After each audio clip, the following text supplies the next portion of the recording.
देवता चित्त नदरई हनुमत से सर्व सुख करई संकट कटे मिटे सब पीरा जो सुख रे हनुमत बल बीरा जय जय जय हनुमान गोसाई कृपा करो गुरुदेव की नाई जो सत बार पाठ कर कोई छूटै बंद महासुख होई जो यह पढ़े हनुमान चालीसा होए सिद्धि साखी गौरीसा तुलसीदास सदा हरिचेरा की जय नाथ हृदय महाडेरा पवन तनय संकट हरण मंगल मूर्ति रूप राम लखन सीता सहित हृदय बसहु सुरभूप रामचंद्र की जय पवन सुत हनुमान की जय रामपति महादेव की जय रमापति रामचंद्र की जय साधु संत की जय जय जय रघुवीर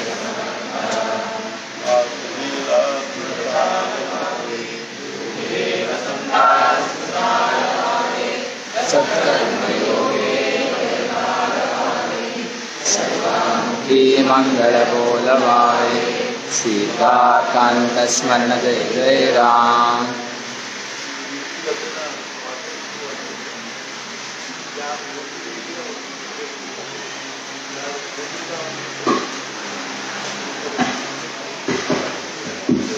ಓದಿರೋರು ನೆನ್ನೆ ಓದಿದವರು ಫಸ್ಟ್ ಕೂತ್ಕೊಳ್ಳಿ, ಓದಲೇ ಇರೋರು ನೆಕ್ಸ್ಟ್ ಕೂತ್ಕೊಳ್ಳಿ.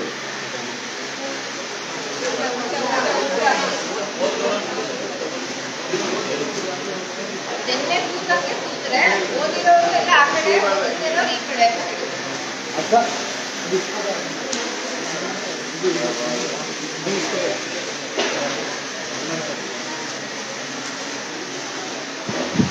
ಹೇಳಿ ಬೇಗ ಬೇಗ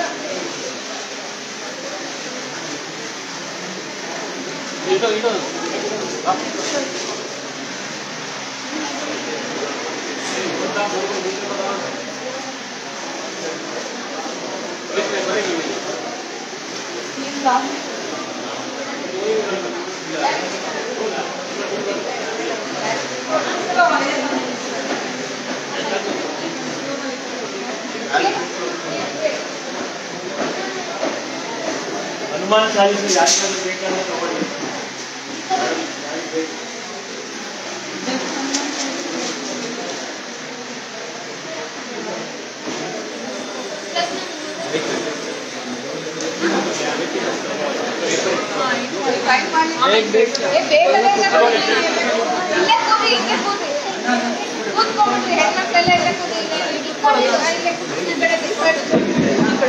ಎಲ್ಲರೂ ಬೇಗ ಬೇಗ ಕುತ್ಕೋಬೇಕು ಅಂತ ವಿನಂತಿ.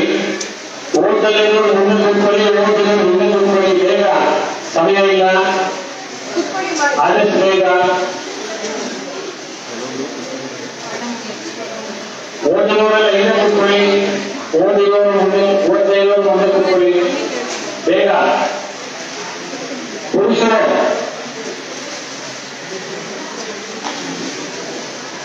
ಓದ ಪ್ರವಾಹದವರು ಇಲ್ಲೇ ಕೂತ್ಕೊಳ್ಳಿ, ಕನ್ನಡ ವಿಷಯ ಅರ್ಥ ಆಗಬೇಕು, ಒಳ್ಳೆ ಪದಗಳು ಇಲ್ಲೇ ಕೂತ್ಕೊಳ್ಳಿ.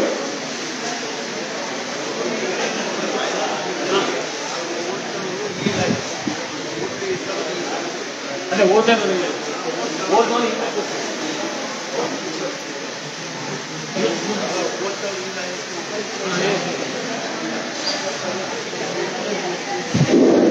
ಈಗ ನಿನ್ನೆ ಹೆಂಗೆ ಕೂಡಿದ್ರೆ ಹಾಗೆ ಕೂಡೋದು, ಓದ್ದವರು ಈ ಲೈನಲ್ಲಿ ಕೂಡೋದು, ಈ ಕಡೆ ಮುಖ ಮಾಡಿದ್ರೆ ಓದಲೇ ಇದ್ದವರು ಈ ಕಡೆ ಬರೀ. ನನ್ನ ಮಕ್ಕಳು ಸ್ವಲ್ಪ ತಿಳಿಸ್ತಾರೆ, ನೀವು ಸ್ವಲ್ಪ ತಿಳಿಸ್ತಾರೆ, ಯಾರ ಒಂದು ಪೂರ್ಣ ಮತ್ತೊಂದು ಲೈನ್ ಬರಬೇಕು ಯೂಸೇಜ್ನಲ್ಲಿ.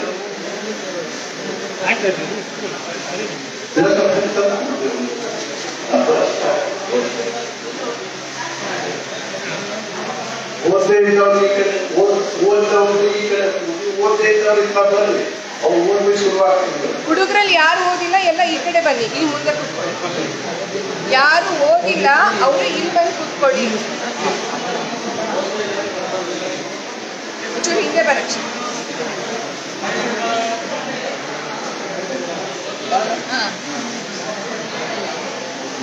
ಇಷ್ಟೇನಾ? ಅಲ್ಲಿ ಮಾಡ್ಕೊಡ್ತಾರೆ. ಬಂದಾಗ ಅಲ್ಲೇ ಕೂಡಿಸೋದು. ಅದನ್ನೇ ಓದ್ದವರೆಲ್ಲ ಈ ಕಡೆ ಕೂಡಿ ಓದ್ತಾ ಇದ್ರೆ ಅವ್ರು ಈ ಕಡೆ ಯಾರು ಓದಿಲ್ಲ ನೀವೆಲ್ಲ ಓದಿದ್ದೀರಾ? ಓದಿದ್ರೆ ಆನ್ಲೈನ್ ಬಂದ್ಬಿಡಿ, ಕಂಪ್ಲೀಟ್ ಮಾಡ್ಬಿಡ್ರಿ ಮುಂದೆಲ್ಲ. ಹಾ, ಈಗ ಹೆಣ್ಮಕ್ಳು ಇಲ್ಲಿಂದ ಸ್ಟಾರ್ಟ್ ಮಾಡಿ ನೀವು ಸ್ಟೇಬಲ್ ಬರಬೇಕು. ಆನ್ಲೈನ್ ಕೂತಿರೋ ಹೀಗೆ ಕೂತ್ರಿ, ನೀವೆಲ್ಲ ಆನ್ಲೈನ್ ಇದ್ದೀರಿ, ಎಕ್ಸ್ಟ್ರಾ ಇರೋದು ಎಲ್ಲರೂ ಸಮಾಜ ತೋರಿ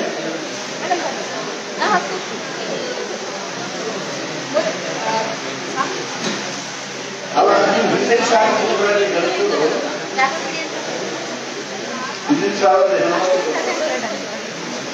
ಹೆಣ್ಮಕ್ಳು ಸಾವಿರ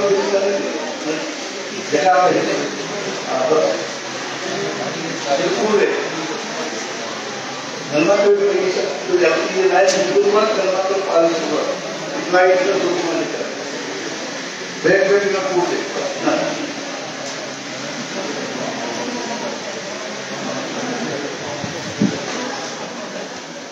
ನಿನ್ನೆ ಯಾರವರೆಗೂ ಬಂದಿತ್ತು ಅವರಿಂದ ಮುಂದುವರಿಬೇಕು.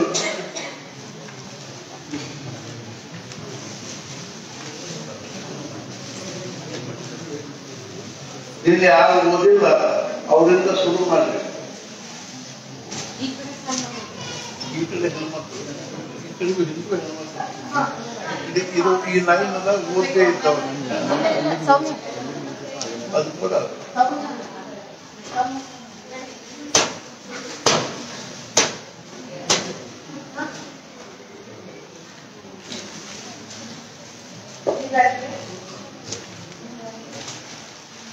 ಲೈನ್ ಹೆಣ್ಮಕ್ಳು ಇನ್ನೊಂದು ಸ್ವಲ್ಪ ಮುಂದೆ ನಾವು ಲೈನ್ ನೋಡ್ರಿ, ಲೈನ್ ಹತ್ರ ಇದ್ರ ಕರೆಕ್ಟ್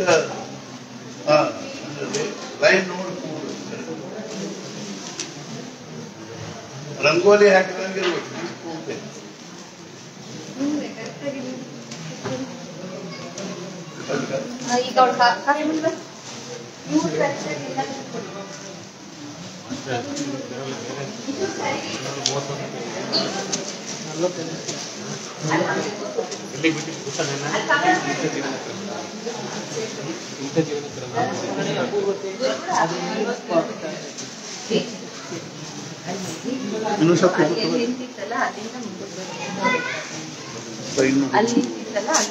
ಬಂದು ಸಾಕು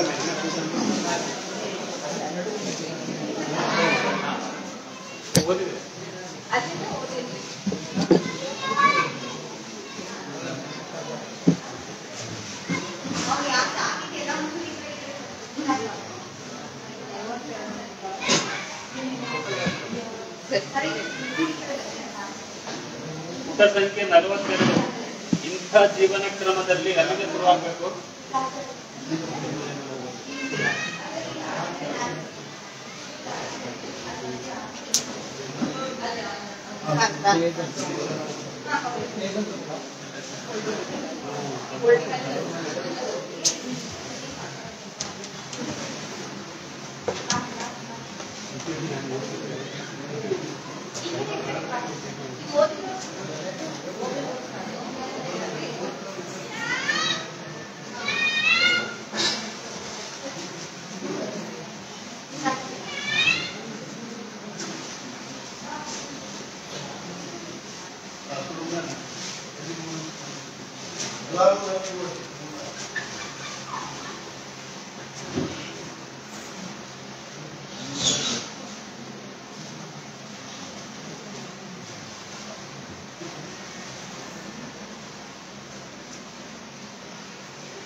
ಮ್ಯಾಮ್ ಮ್ಯಾಮ್ ಮ್ಯಾಮ್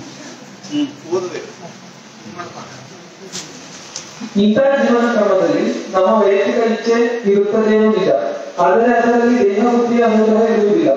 ಅದೇ ರೀತಿಯಾಗಿ ನಮ್ಮ ಕರ್ತೃತ್ವ ವ್ಯಕ್ತವಾಗುತ್ತದೇನೋ ನಿಜ, ಆದರೆ ಅದು ಕೇವಲ ನಿಮಿತ್ತ ಮಾತ್ರವಾಗಿರುತ್ತದೆ.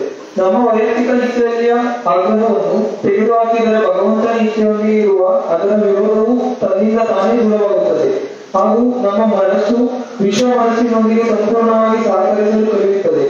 ಆದ್ದರಿಂದ ನಮ್ಮ ಸಮಾಧಾನವು ಅಖಂಡವಾಗುತ್ತದೆ. 14 ನಾಮಸ್ಮರಣೆಯ ಅಪೂರ್ವತೆ. ನಮ್ಮ ಜೀವನದಲ್ಲಿ ಭಗವಂತನ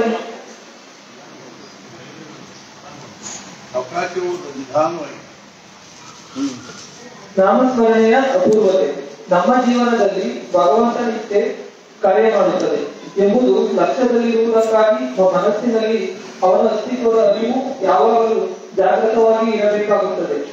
ಅರಿವು ಮನಸ್ಸಿನಲ್ಲಿ ಇದ್ದೇ ಇರುತ್ತದೆ ಹಾಗೂ ಚಿಂತನೆಯಿಂದ ಜಾಗೃತವಾಗುತ್ತದೆ. ಆದ್ದರಿಂದ ಭಗವಂತನ ಚಿಂತನೆಯನ್ನು ಮಾಡುತ್ತಾ ಹೋಗುವುದರಿಂದ ಅವನ ಅಸ್ತಿತ್ವದ ಅರಿವು ಜಾಗೃತವಾಗಿರಲು ಯಾವ ತೊಂದರೆಯೂ ಆಗುವುದಿಲ್ಲ. ಆದರೆ ಭಗವಂತನ ಚಿಂತನೆಯು ಸತತವಾಗಿ ಆಗುವುದಕ್ಕೆ ನಾಮದಂತ ಬೇರೆ ಉಪಾಯವಿಲ್ಲ. ಆದ್ದರಿಂದ ನಮ್ಮ ವ್ಯವಹಾರದೊಂದಿಗೆ ನಾಮಸ್ಮರಣೆಯ ಸಹಯೋಗವಾಗುವುದರಿಂದ ಮಾಡುವ ಕರ್ಮಗಳೆಲ್ಲ ಕೃಷ್ಣಾರ್ಪಣವಾಗುತ್ತದೆ. ಭಗವಂತನು ನನ್ನ ಹತ್ತಿರವಿರುತ್ತಾನೆ, ನನ್ನ ಹೃದಯದಲ್ಲಿಯೇ ಇರುತ್ತಾನೆಂಬ ವಿಶ್ವಾಸವೆನಿಸುವುದು ನಾಮಸ್ಮರಣೆಯ ಅರ್ಥವಾಗಿರುತ್ತದೆ. ಯಾವುದೇ ಕರ್ಮವನ್ನು ಮಾಡುವಾಗ ನಾಮದ ಅನುಸಂಧಾನ ಕಾಯ್ದುಕೊಳ್ಳುವುದೇ ಅಕರ್ತೃತ್ವ ಭಾವದಿಂದ ಕರ್ಮ ಮಾಡುವ ಮಹಾನ್ ಯುಕ್ತಿಯಾಗಿರುತ್ತದೆ. ಪ್ರತ್ಯಕ್ಷ ಪೂಜೆ ಮಾಡುವಾಗಲೂ ನಾಮದ ಅನುಸಂಧಾನವು ತಪ್ಪಿದರೆ ಆ ಕರ್ಮವು ಬಂಧನಕ್ಕೀಡು ಮಾಡುತ್ತದೆ. ಇದಕ್ಕೆ ವಿರುದ್ಧವಾಗಿ ವ್ಯವಹಾರದಲ್ಲಿ ಅತ್ಯಂತ ಸಾಮಾನ್ಯ ಕ್ಷುದ್ರವಾದ ದೈನಂದಿಕ ಕೆಲಸ ಮಾಡುವಾಗ ನಾಮದ ಅನುಸಂಧಾನವು ಉಳಿದಂತಾದರೆ ಆ ಕರ್ಮವು ಪೂಜೆಯಷ್ಟು ಪವಿತ್ರ ಆಗುತ್ತದೆ.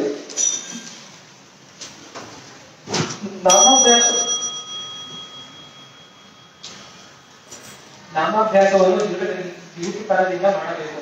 ಪ್ರಾರಂಭದಿಂದ ಕೊನೆಯವರೆಗೆ ನಾಮದ ಹೊರತು ಏನೂ ಮಾಡಬೇಕಾಗುವುದಿಲ್ಲ. ನಾಮ ತೆಗೆದುಕೊಳ್ಳುವಾಗ ಒಮ್ಮೊಮ್ಮೆ ಮನಸ್ಸು ನಾಮದಲ್ಲಿ ರಮಿಸುತ್ತದೆ, ಮನಸ್ಸಿಗೆ ಸಮಾಧಾನವಿರುತ್ತದೆ. ಆದರೆ ಒಮ್ಮೊಮ್ಮೆ ಮನಸ್ಸಿನಲ್ಲಿ ಅನೇಕ ಕಲ್ಪನೆಗಳು ಬಂದು ಹೋಗುತ್ತವೆ ಹಾಗೂ ಮನಸ್ಸು ಅಸ್ವಸ್ಥವಾಗುತ್ತದೆ. ಇದಕ್ಕೆ ಕಾರಣವೇನೆಂದರೆ ಮನಸ್ಸು ಕಾಲಾಧೀನವಿರುತ್ತದೆ ಹಾಗೂ ಎಲ್ಲಾ ಕಾಲವೂ ಅನುಕೂಲವಾಗಿರುವುದಿಲ್ಲ.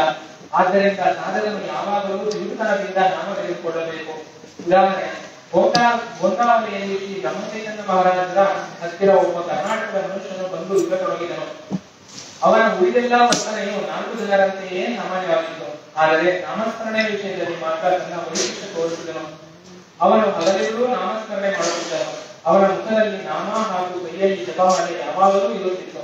ಕೆಲ ದಿನಗಳಲ್ಲಿ ಅವನ ಮನಸ್ಸಿಗೆ ಅತ್ಯಂತ ಸಮಾಧಾನವಾಯಿತು. ಗೋಂದಾವಲಿಯಲ್ಲಿಯೇ ಅವನ ಅಂತಕಾಲವಾಯಿತು. ಪ್ರಾಣ ಹೋದನೆಯೂ ಸ್ವಲ್ಪ ಸಮಯ ಅವನ ತುಟಿ ಹಾಗೂ ಬೆರಳು ಅಲ್ಲಾಡುತ್ತಲೇ ಇದ್ದವು.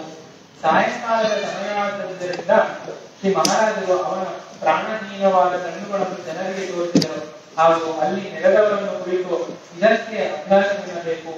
ಪೂರ್ವಾಭ್ಯಾಸದಿಂದ ಶರೀರಕ್ಕೆ ಎಷ್ಟು ರೂಢಿಯಾಗುವುದೆಂದರೆ ಪ್ರಾಣಹೀನವಾದ ಮೇಲೆಯೂ ಕೂಡ ತುಟಿ ಹಾಗೂ ಬೆರಳುಗಳು ಅಲುಗಾಡಲು ಶಕ್ಯವಾಗುತ್ತದೆ. ಆದರೆ ಮನಸ್ಸು ಅತ್ಯಂತ ಸೂಕ್ಷ್ಮವೇ ಇರುತ್ತದೆ. ಅದಕ್ಕೆ ನಾಮದ ಅಭ್ಯಾಸವು ಬೇಗನೆ ಆಗುತ್ತದೆ. ಅದನ್ನು ಉಳಿಸಿಕೊಂಡರೆ ಈ ಜನ್ಮದಲ್ಲಷ್ಟೇ ಅಲ್ಲ, ಮುಂದೆಯೂ ಅದೇ ರೀತಿ ಉಳಿಯುತ್ತದೆ ಎಂದರು.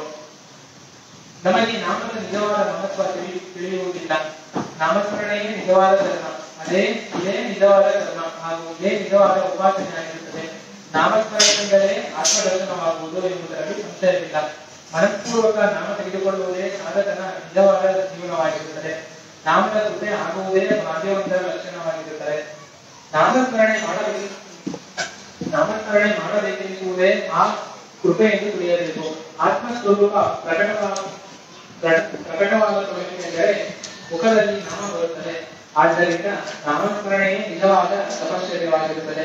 ಸಾಧಕನು ನಾಮಕ್ಕೆ ಅತ್ಯಂತ ಮಹತ್ವ ಕೊಡಬೇಕು. ಉದಾಹರಣೆ, ಆನಂದ ಸಾಗರವೆಂಬ ಒಬ್ಬ ಸತ್ಪುರುಷರಾಗಿ ಹೋದರು. ಅವರು ಸದ್ಗುರುಗಳಿಂದ ಪ್ರಾಪ್ತವಾದ ನಾಮವನ್ನು ಏಕನಿಷ್ಠೆಯಿಂದ ಜಪ ಮಾಡುತ್ತಿದ್ದರು. ಅವರ ಮನಸ್ಸಿನಲ್ಲಿ ಮದುವೆ ಮಾಡಿಕೊಳ್ಳುವ ಇಚ್ಛೆ ಇರಲಿಲ್ಲ. ಆದರೆ ಅವರ ಗುರುಗಳು ಅವರ ಮದುವೆ ನಿಶ್ಚಯಿಸಿದರು. ಆವಾಗ ಅವರಿಗೆ ಬಹಳ ಅಳುವುದು ಬಿಟ್ಟಿತು. ಮದುವೆ ದಿವಸ ಬೆಳಗಿನ ಜಾವ 3 ಗಂಟೆಗೆ ಎದ್ದು ತಣ್ಣೀರು ಸ್ನಾನ ಮಾಡಿದರು. 6 ಗಂಟೆಯವರೆಗೆ ನಿತ್ಯದಂತೆ ಮನಪೂರ್ವಕ ನಾಮಸ್ಮರಣೆ ಮಾಡಿದರು. ಅದೇ ರೀತಿಯ ಉದಾಹರಣೆ ಶ್ರೀ ಗುರುದೇವರ ಅಂಗಡಿಯವರೂ ಇರುತ್ತದೆ. MA ಪರೀಕ್ಷೆಯ ದಿನವೂ ಬೆಳಗ್ಗೆ ಬೇಗ ಎದ್ದು ತಮ್ಮ ನಿತ್ಯದ ನಾಮಸ್ಮರಣೆಯನ್ನು ಪೂರ್ಣ ಮಾಡಿದರು. ಅದೇ ರೀತಿ ಅವರು ದೇಹ ಬಿಟ್ಟ ದಿನವೂ ತಮ್ಮ ನಿಯಮವನ್ನು ತಪ್ಪಿಸಲಿಲ್ಲ.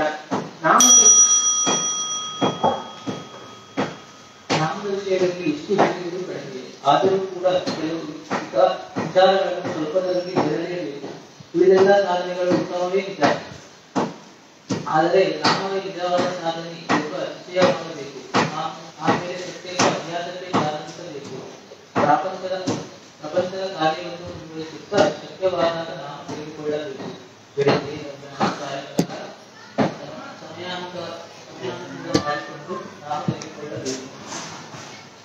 ನಾವು ಅಂತಃಕರಣದಲ್ಲಿ ಸ್ಥಿರವಾದ ಮತ್ತು ನಾವು ನಿಜವಾದ ಪರಮಾತ್ಮಗಳಲ್ಲ. ಹೃದಯದಲ್ಲಿ ಅದು ಅನಂತವಾಗಿ ಉಳಿಯಬಡಿಸಿದರೆ ಪಾರಮಾರ್ಥಿಕ ಜೀವನದಲ್ಲಿ ನಮ್ಮ ಸ್ಥಾನ ವೃದ್ಧಿಯಾಗುತ್ತದೆ. ನಾಮದಿಂದಲೇ ನಾಮದ ಬಗ್ಗೆ ಬೆಳೆಯುತ್ತದೆ, ನಾವು ಪ್ರಗತಿಯಾಗುತ್ತದೆ. ನಾಮ ತೆಗೆದುಕೊಳ್ಳುವವರಿಗೆ ಸದ್ಗುರುಗಳ ಸಹಾಯ ಇದ್ದೇ ಇರುತ್ತದೆ. ಯಾರು ನಾಮದಲ್ಲಿ ಇರುತ್ತಾನೋ ಅವನ ಬಗ್ಗೆ ಸದ್ಗುರುಗಳಿಗೆ ನಿಜವಾದ ಸಂತೋಷ ಲಭಿಸುತ್ತದೆ.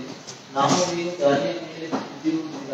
ನಾವು ದೊಡ್ಡ ಭಾಗ್ಯವಂತರಿಗೆ ನಮಗೆ ನಾಮವು ಪ್ರಾಪ್ತವಾಗಿರುತ್ತದೆ. ಆ ನಾಮದ ಮೌಲ್ಯವು ನಮಗೆ ತಿಳಿಯುವುದಿಲ್ಲ. ಉದಾಹರಣೆ, ದಕ್ಷಿಣೇಶ್ವರಕ್ಕೆ ಒಬ್ಬ ಸಾಧು ಬಂದಿದ್ದನು. ಅವನಿಗೆ ನಾಮದಲ್ಲಿ ಅತ್ಯಂತ ವಿಶ್ವಾಸವಿತ್ತು. ಅವನ ಹತ್ತಿರ ದೊಡ್ಡದೊಂದು ಗ್ರಂಥ ಇತ್ತು.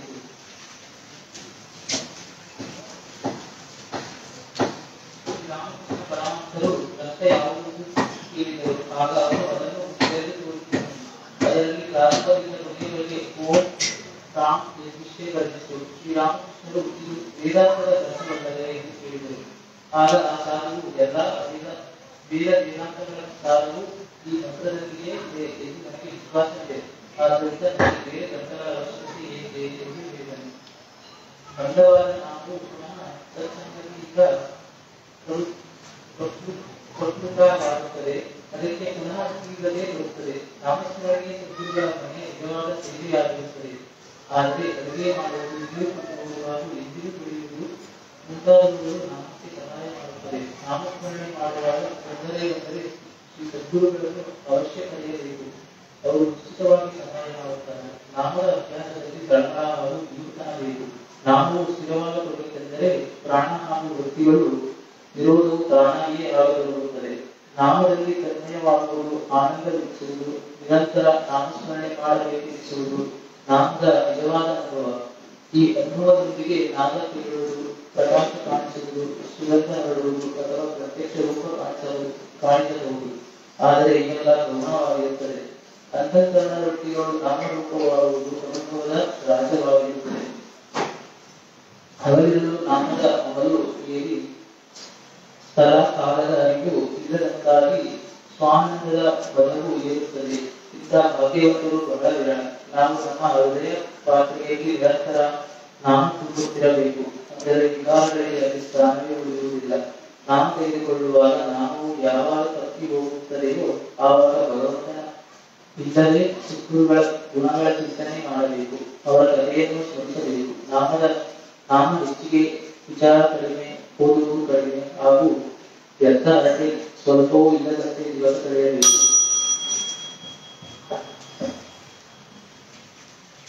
ಅವನ ಇಚ್ಛೆ ನಿಜವಾದ ನಿತ್ಯ ವ್ಯವಹಾರದಲ್ಲಿ ನಮಗೆ ತಿಳಿದಂತೆ ನಮ್ಮ ನಾಮಸ್ಮರಣೆ ಮರೆತು ಹೋಗುತ್ತದೆ. ಇದನ್ನೇನು ಮಾಡಬೇಕು? ನಾಮವೆಂದರೆ ನಾನಲ್ಲ ಅವನ, ಅಂದರೆ ಭಗವಂತ ಅಥವಾ ಸದ್ಗುರು ಎಂಬ ದೃಢ ಭಾವನೆಯಾಗಿರುತ್ತದೆ. ನಾಮ ತೆಗೆದುಕೊಳ್ಳುತ್ತಾ ಹೋದರೆ ಅಂತಃಕರಣದಲ್ಲಿ ಭಗವಂತನ ಅಸ್ತಿತ್ವದ ಅಧಿಕಾರಿಕ ಅರಿವು ಉದಯವಾಗುವುದು ಅವಶ್ಯವಿರುತ್ತದೆ. ನನ್ನ ದೇಹ ಹಾಗೂ ನನ್ನ ಪ್ರಪಂಚ ಅವನ ಇಚ್ಛೆಯಿಂದಲೇ ನಡೆಯುತ್ತದೆ ಎಂದು ಮನಪೂರ್ವಕ ಅನಿಸುವುದು ಅವಶ್ಯವಿರುತ್ತದೆ.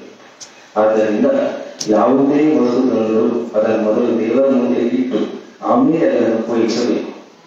ಈ ರೀತಿ ಮಾಡುತ್ತಾ ಹೋಗುವುದರಿಂದ ನಮ್ಮದೆಲ್ಲವೂ ಭಗವಂತನದೇ ಇರುತ್ತದೆ ಎಂಬ ಭಾವನೆಯು ಗಟ್ಟಿಯಾಗುತ್ತಾ ಹೋಗುತ್ತದೆ. ಆಫೀಸಿಗೆ ಹೋಗುವಾಗ ಅವನಿಗೆ ಹೇಳುವವರಿಗೆ, ಔಷಧ ಮುಂತಾದವುಗಳನ್ನು ತೆಗೆದುಕೊಳ್ಳುವಾಗ ಅವನಿಗೆ ಹೇಳಿ ತೆಗೆದುಕೊಳ್ಳಬೇಕು. ತಿನ್ನುವಾಗ ಅವನನ್ನು ಸ್ಮರಿಸಿ ತಿನ್ನಬೇಕು. ಈ ಪ್ರಕಾರವಾಗಿ ನಾಮ ತೆಗೆದುಕೊಳ್ಳುತ್ತಾ ಪ್ರತಿಯೊಂದು ಕರ್ಮದಲ್ಲಿ ಅವನನ್ನು ಸೇರಿಸಬೇಕು. ಈ ರೀತಿ ಮಾಡುವುದರಿಂದ ನಮ್ಮ ಜೀವನವೆಲ್ಲ ಅವನ ಇಚ್ಛೆಯಿಂದಲೇ ನಡೆಯುತ್ತದೆ. ಉದಾಹರಣೆ, ಪುಲ್ವಿ ಶ್ಯಾಮ್ ಬಾಜಾರ್ ಎಂಬಲ್ಲಿ ಒಬ್ಬ ಬಟ್ಟೆ ವ್ಯಾಪಾರಿ ಇದ್ದರು. ಅವನು ನಿಜವಾದ ಸಾಧಕನಾಗಿದ್ದ. ಅವನ ಪೇಟೆಯಲ್ಲಿ ಬಟ್ಟೆ ಮಾರಲು ಹೋದಾಗ ಜನರು ಬಟ್ಟೆಯ ಮೇಲೆ ಬೆಲೆ ಕೇಳಲು ನೂಲಿನ ಬೆಲೆ 1 ರೂಪಾಯಿ ರಾಮನ ಇಚ್ಛೆ, ಪರಿಶ್ರಮದ 4 ಆಣೆ ರಾಮನ ಇಚ್ಛೆ, ಬಣ್ಣದ ಬೆಲೆ 2 ಆಣೆ ರಾಮನ ಇಚ್ಛೆ, ಹೀಗೆ ಬಟ್ಟೆಯ ಬೆಲೆ ಕೇವಲ 1 ರೂಪಾಯಿ ಆಗ ರಾಮನ ಇಚ್ಛೆ ಅನ್ನುತ್ತಿದ್ದ. ಅವನ ಮೇಲೆ ಜನರ ವಿಶ್ವಾಸವಿದ್ದಿತ್ತು. ಆದ್ದರಿಂದ ಅವನ ಬಟ್ಟೆ ಬೇಗನೆ ಮಾರಾಟವಾಗುತ್ತಿತ್ತು. ಒಂದು ದಿವಸ ರಾತ್ರಿ ಹೊತ್ತಿನಲ್ಲಿ ಅವನು ತನ್ನ ಮನೆಯ ಮುಂದೆ ಗುಡುಗುಡಿ ಸೇರುತ್ತಾ ಕುಳಿತಿದ್ದ. ಅಷ್ಟರಲ್ಲಿ ಕೆಲವು ಕಳ್ಳರು ಬಂದು ಅವನನ್ನು ಆಗ್ರಹಪೂರ್ವಕ ಕರೆದುಕೊಂಡು ಹೋಗಿ ಕಳ್ಳತನ ಮಾಡಿ ಆ ಕಳ್ಳ ಸಾಮಾನುಗಳನ್ನು ಅವನ ತಲೆಯ ಮೇಲೆ ಹೇರಿದರು. ಅಷ್ಟರಲ್ಲಿ ಪೊಲೀಸರು ಬಂದರು. ಕಳ್ಳರೆಲ್ಲರೂ ಓಡಿ ಹೋದರು. ಹಾಗೂ ವ್ಯಾಪಾರಿಗಳು ಸಾಮಾನು ಸಹಿತ ಸಿಕ್ಕುಬಿದ್ದರು. ಮರುದಿವಸ ಅವನನ್ನು ಕೋರ್ಟಿಗೆ ಕರೆತಂದರು. ನ್ಯಾಯಾಧೀಶರು ನಡೆದ ಪ್ರಸಂಗವನ್ನು ಎಂದು ಅವನು ಕೇಳಲು ಅವನು, ಸಾಹೇಬರೇ, ರಾಮನ ಇಚ್ಛೆಯಿಂದ ನಿನ್ನೆ ರಾತ್ರಿ ನಾನು ಊಟ ಮಾಡಿಕೊಂಡಿದ್ದೇನು. ಕಳ್ಳರು ಎಳೆದುಕೊಂಡು ಹೋದರು ಹಾಗೂ ಈ ಸಾಮಾನುಗಳನ್ನು ನನ್ನ ತಲೆಯ ಮೇಲೆ ಹೇರಿದರು. ರಾಮನ ಇಚ್ಛೆ. ಪೊಲೀಸರು ಬಂದರು, ಕಳ್ಳರು ಓಡಿ ಹೋದರು. ನನ್ನನ್ನು ಹಿಡಿದು ಇಲ್ಲಿಗೆ ಕರೆದುಕೊಂಡು ಬಂದರು. ರಾಮನ ಇಚ್ಛೆ. ನೀವು ಏನು ಮಾಡಿದ್ರಿ ಅದು ಕೂಡ ರಾಮನ ಇಚ್ಛೆ. ಅವನ ಪ್ರಾಮಾಣಿಕತೆಯನ್ನು ನೋಡಿ ನ್ಯಾಯಾಧೀಶರು ಅವನನ್ನು ಬಿಟ್ಟು ಬಿಟ್ಟರು. ಆಗ ಅವನು ತನ್ನ ಜನರಿಗೆ, ನಾನು ಬಿಡುಗಡೆ ಹೊಂದಿದೆನು, ಇದು ರಾಮನ ಇಚ್ಛೆ ಎಂದು ಹೇಳಿದರು. ನಮ್ಮ ತಂದೆ, ತಾಯಿ, ಸಹೋದರ, ಸಹೋದರಿ, ಗಂಡ, ಹೆಂಡತಿ, ಮಕ್ಕಳು, ಮರಿ ಮುಂತಾದ ಎಲ್ಲಾ ಸಂಬಂಧದಲ್ಲಿಯೂ ಭಗವಂತನನ್ನೇ ಜೋಡಿಸಬೇಕು. ಭಗವಂತನು ಕೊಟ್ಟಿರುವುದರಿಂದಲೇ ಅವರೆಲ್ಲ ಆಪ್ತರಾಗಿರುವುದೆಂದು ಹೇಳಬೇಕು. ಪ್ರತಿಯೊಬ್ಬರಿಗೆ ಗುಣವನ್ನು ಮಾತ್ರ ತೆಗೆದುಕೊಂಡು ಅದನ್ನು ನಾಮದ ಕಡೆಗೆ ತೊಡಗಿಸಬೇಕು. ಅವರ ದೋಷದ ಕಡೆಗೆ ದುರ್ಲಕ್ಷ್ಯ ಮಾಡಬೇಕು. ನಮ್ಮ ವಿದ್ಯೆ, ಕಲೆ, ಹಾಗೂ ಶಕ್ತಿ ಇವೆಲ್ಲ ಅವನ ಹೃದಯ ಕಡವೆಂದು ತಿಳಿದು ಮನಃಪೂರ್ವಕ ಅವನಿಗೆ ಅರ್ಪಣೆ ಮಾಡಬೇಕು. ಅರ್ಪಣದ ಭಾವನೆಯಿಂದ ನಾಮಕ್ಕೆ ತೀವ್ರತೆ ಬರುತ್ತದೆ. ಸಾಧಕನ ಪದ್ಯ.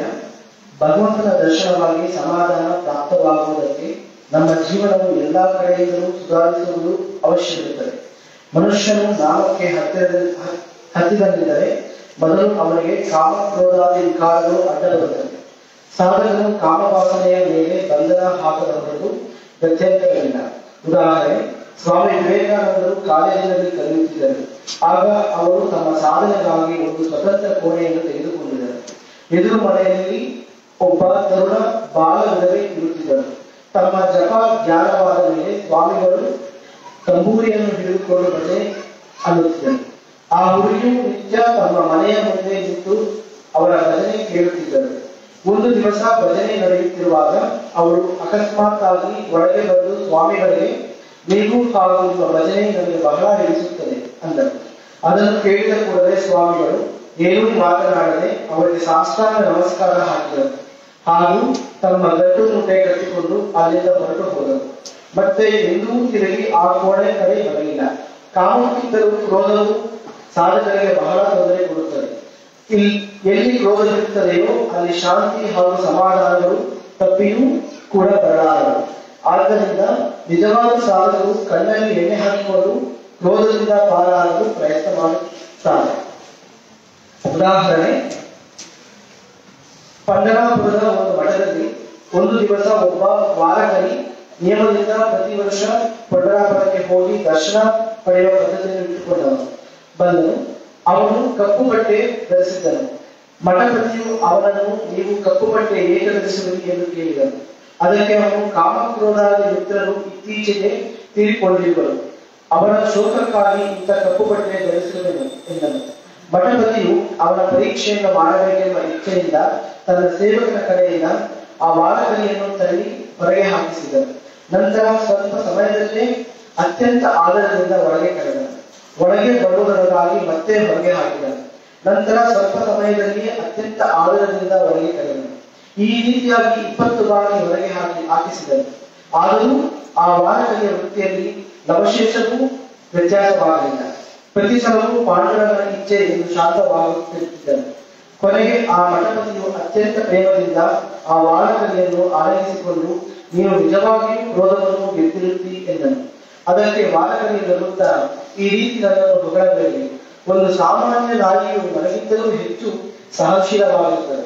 1000 ಬಾರಿ ಧಿಕ್ಕರಿಸಿದರೂ ಅದು ತಿರುಗಿ ಬರುತ್ತದೆ. ಆದ್ದರಿಂದ ನನ್ನದಂತ ದೊಡ್ಡಸ್ತಿಗೆ. ಅವನ ಈ ಮಾತನ್ನು ಕೇಳಿ ಮಠಪತಿಯು ಅವನ ಕಾಲಿಗೆ ಬಿದ್ದರು.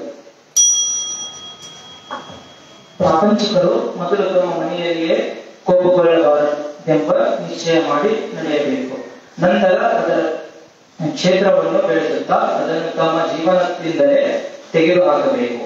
ಯಾರು ಕ್ರೋಧವನ್ನು ತುಳಿದು ಹಾಕುವರೋ ಅವರನ್ನು ಸಂತರು ತಮ್ಮ ತಲೆಯ ಮೇಲೆ ಕೂಡಿಸಿಕೊಳ್ಳುವರು. ಆದರೂ ಕೂಡ ವ್ಯವಹಾರದಲ್ಲಿ ಕ್ರೋಧದ ಆವಿರ್ಭಾವವು ಬೇಕಾಗುತ್ತದೆ. ಆದ್ದರಿಂದ ಒಳಗೆ ಅತ್ಯಂತ ಶಾಂತವಾಗಿದ್ದು ಹೊರಗೆ ಅವಶ್ಯವಿದ್ದಷ್ಟು ಕ್ರೋಧ ತೋರಿಸುವ ಕಲೆಯು ವಿಶೇಷವಾದದ್ದೇ. ಮನುಷ್ಯನ ಮನಸ್ಸು ವಿಶ್ವಮನದ ಅಂಗವಾಗಿರುವುದರಿಂದ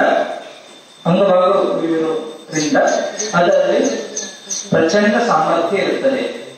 ಜನರೊಡನೆ ದ್ವೇಷ ಹಾಗೂ ನಿಂದೆ ಮಾಡುವುದರಿಂದ ನಾವು ಅದನ್ನು ವ್ಯರ್ಥವಾಗಿ ವ್ಯಯಗೊಳಿಸುವುದಂತವಾಗುವುದರಿಂದ ಎಂದು ಎರಡನೆಯವರ ದ್ವೇಷ ಅಥವಾ ನಿಂದೆ ಮಾಡಬಾರದು. ಆದರೆ ಯಾರಾದರೂ ನಮ್ಮ ನಿಂದೆ ಮಾಡಿದರೆ ಅದನ್ನು ಆನಂದದಿಂದ ಹಾಗೂ ವಿನೋದದಿಂದ ಸಹಿಸಬೇಕು. ಉದಾಹರಣೆ, ಒಬ್ಬ ಉತ್ತಮ ಸಾಧಕನು ರಸ್ತೆಯಲ್ಲಿ ಹೊರಟಿದ್ದನು. ಅವನಿಗೆ ನಿಂದೆ ಮಾಡುವ ಮನುಷ್ಯನೊಬ್ಬನು ದಾರಿಯಲ್ಲಿ ಭೇಟಿಯಾದನು. ಸಾಧಕನು ಅತ್ಯಂತ ಪ್ರೇಮದಿಂದ ಅವನ ಸ್ವಾಗತ ಮಾಡಿದನು. ನಿಂದಕನು ಅವನೊಡನೆ ಹೊರಟು ದಾರಿಯಲ್ಲಿ ಅವನನ್ನು ನಿಂದಿಸತೊಡಗಿದನು. ಸಾಧಕನು ಅತ್ಯಂತ ಪ್ರಸನ್ನತೆಯಿಂದ ಅವನ ಮಾತುಗಳನ್ನು ಕೇಳಿಸಿದ್ದನು. ಅಷ್ಟರಲ್ಲಿ ಅವನು ನಿಂತನು ಹಾಗೂ ಆ ನಿಂದಕನಿಗೆ, ಮಿತ್ರ, ನಿನಗೆ ಇನ್ನೂ ಏನಾದರೂ ಅನ್ನುವುದಿದ್ದರೆ ಅಂದುಬಿಡು, ನಾನು ಇಲ್ಲಿಯೇ ನಿಲ್ಲುತ್ತೇನೆ. ಮುಂದೆ ನನ್ನನ್ನು ಪ್ರೇಮ ಮಾಡುವ ಜನರಿರುತ್ತಾರೆ, ಅವರು ನಿನಗೆ ತೊಂದರೆ ಕೊಡುತ್ತಾರೆ ಎಂದನು. ನಿಂದಕನು ಏನೂ ಮಾತನಾಡದೆ ಹೊರಟು ಹೋದನು. ಮಲಿಕ ಎಂಬ ಒಬ್ಬ ತಪಸ್ವಿ ಇದ್ದನು. ಅವನ ಅಂತಃಕರಣವು ಸಣ್ಣ ಮಕ್ಕಳಂತೆ ನಿಷ್ಕಪಟವಾಗಿತ್ತು. ಒಂದು ದಿವಸ ಅವನು ದಾರಿಯಲ್ಲಿ ಹೋಗುತ್ತಿರುವಾಗ ಒಬ್ಬ ಹೆಣ್ಣ ಮಗಳು ಹೇ ಬದ್ಮಾಶ್ ಎಂದು ಕರೆದಳು. ಆಗ ಅವನು ಅತ್ಯಂತ ನಮ್ರತೆಯಿಂದ, ಇಷ್ಟು ದಿನಗಳಲ್ಲಿ ನೀನೊಬ್ಬಳೇ ನನ್ನನ್ನು ನಿಜವಾದ ಹೆಸರಿನಿಂದ ಕರೆದಿರುವಿ, ನೀನು ನನ್ನನ್ನು ಸರಿಯಾಗಿ ತಿಳಿದಿರುವಿ, ಆದ್ದರಿಂದ ನನಗೆ ಬಹಳ ಆನಂದವೆನಿಸಿತು. ಭಗವಂತನು ಮರೆತು ಬದುಕುವುದು ಬ್ರಹ್ಮಾಶಯ ಆಗಿರುತ್ತದೆ ಎಂದು ಅಂದನು. ವಿದ್ಯೆ, ಹಣ ಹಾಗೂ ಅಧಿಕಾರಗಳ ಅಹಂಕಾರವು ಸಾಧಕನಿಗೆ ಬಹಳ ಅಡ್ಡ ಬರುತ್ತದೆ. ಆದ್ದರಿಂದ ತನ್ನ ವಿದ್ಯೆ ಹಾಗೂ ಐಶ್ವರ್ಯ ಭಗವಂತನ ಕೃಪೆಯ ಫಲವಿರುತ್ತದೆ ಎಂಬುದನ್ನು ಲಕ್ಷ್ಯದಲ್ಲಿಟ್ಟುಕೊಳ್ಳಬೇಕು. ಉದಾಹರಣೆ, ದಕ್ಷಿಣದಲ್ಲಿ ವೆಂಕಟನಾಥ ಎಂಬ ದೊಡ್ಡ ಭಕ್ತನಾಗಿ ಹೋದನು. ಅವನು ಮಹಾ ಪಂಡಿತನಾಗಿದ್ದನು. ಅವನ ದ್ವೇಷ ಮಾಡುವ ಜನರು ಒಂದು ದಿವಸ ಅವನ ಮನೆಯ ಬಾಗಿಲಿಗೆ ಹಳೆಯ ಚಪ್ಪಲಿಗಳು ಮಾಲೆ ಕಟ್ಟಿದರು. ಅಂದರೆ ಹೋಗಿ ಬರುವವರಿಗೆ ಅದು ತಲೆಗೆ ಬಡಿಯಬೇಕೆಂಬುದು ಅವರ ಉದ್ದೇಶವಾಗಿತ್ತು. ವೆಂಕಟನಾಥ ಹೊರಗೆ ಬಂದನು. ಆ ಮಾಲೆ ಅವನ ತಲೆಗೆ ಬಡಿಯಿತು. ಅದನ್ನು ನೋಡಿ ಕಟ್ಟಿದ ಜನರು ಕೊಳ್ಳನೆ ನಕ್ಕರು. ಆದರೆ ವೆಂಕಟನಾಥನು ಅತ್ಯಂತ ಶಾಂತವಾಗಿ ಮುಂದಿನ ಶ್ಲೋಕವನ್ನು ಹೇಳಿದನು. ಕರ್ಮಾವಲಂಬಿನ ಕೇಚಿತ್ ಜ್ಞಾನಾವಲಂಬಿನ ವಯಂತು ಹರಿದಾಸಾನ ಪಾದರಕ್ಷಾವಲಂಬಿನ.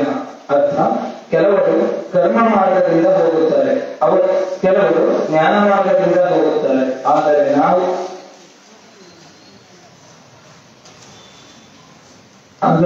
ಮಾತ್ರ ಹರಿದಾಸರ ಅಂದರೆ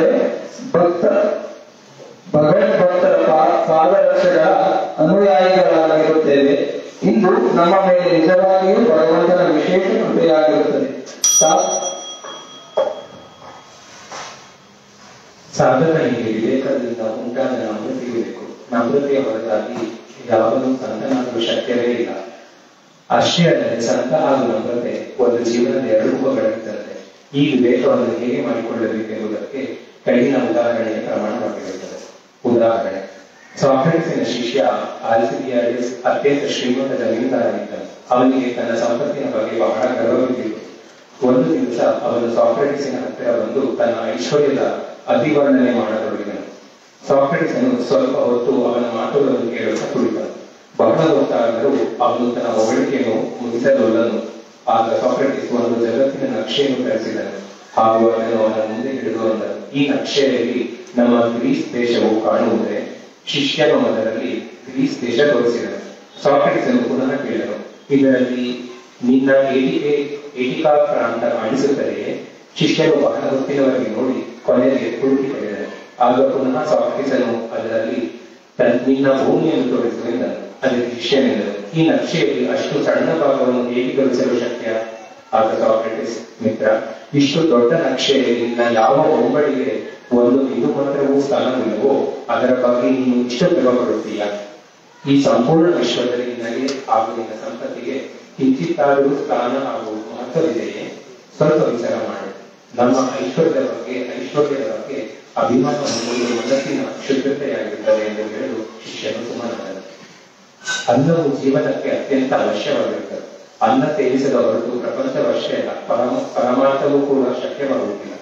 ಹೀಗಿದ್ದರೂ ಸಾಧಕನು ನಾಲಿಗೆಯನ್ನು ನಿಯಂತ್ರಿಸಿಕೊಂಡು ಅನ್ನ ಸೇವನೆ ಮಾಡಬೇಕು. ಆಹಾರವು ಸಾತ್ವಿಕವಾಗಿರಬೇಕು, ಅಲ್ಲದೆ ಅದು ಪ್ರಮಾಣಬದ್ಧವಾಗಿರಬೇಕು. ಯಾರು ನಾಲಿಗೆ ತಿಂದರೋ ಅವರು ಅರ್ಥ ಪರಮಾರ್ಥ ಸಾಧಿಸಿದಂತೆಯೇ. ದೊಡ್ಡ ದೊಡ್ಡ ಸಾಧಕರು ನಾಲಿಗೆಯ ಅಧೀನರಾಗಿ ದೈನ್ಯ ಭಾವನೆಗೊಳಗಾಗಿ ತಮ್ಮ ಸಾಧನೆಯನ್ನು ಕಳೆದುಕೊಳ್ಳುತ್ತಾರೆ. ಆದ್ದರಿಂದ ಪ್ರಾಪಂಚಿಕ ಸಾಧಕರಂತೂ ಅತ್ಯಂತ ವಿವೇಕದಿಂದ ತಮ್ಮ ನಾಲಿಗೆಯನ್ನು ನಿಯಂತ್ರಣದಲ್ಲಿಡಬೇಕು.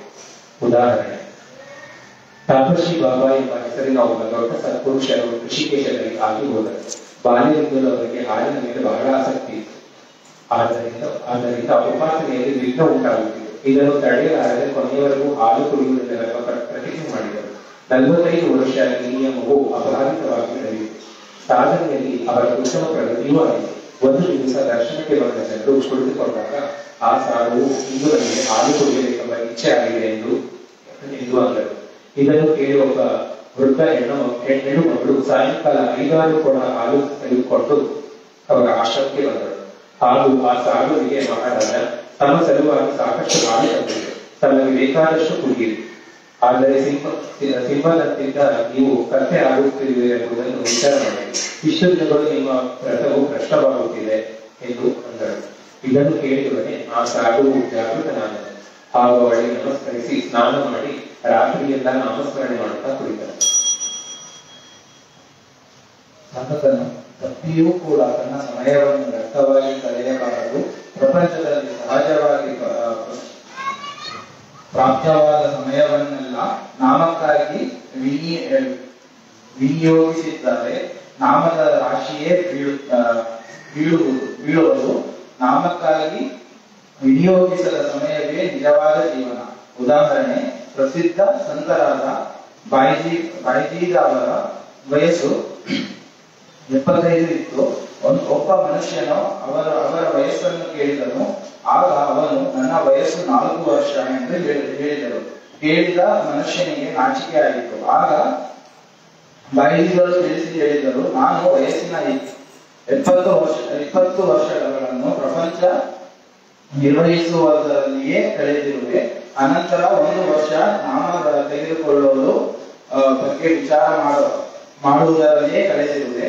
ಅನಂತರ ನಾಮ ತೆಗೆದುಕೊಳ್ಳತೊಡಗಿದೆ. ಈಗ 4 ವರ್ಷದಿಂದ ಅದು ಅಖಂಡವಾಗಿ ನಡೆದಿದೆ. ಇದೇ ನನ್ನ ನಿಜವಾದ ಜೀವನ. ಮೇಲೆ ಹೇಳಿದ ಸತ್ಯಗಳನ್ನು ಪಾಲಿಸುವ ಪ್ರಯತ್ನ ಮಾಡುತ್ತಾ ಯಾರ ನಾಮಸ್ಮರಣೆ ಮಾಡುವ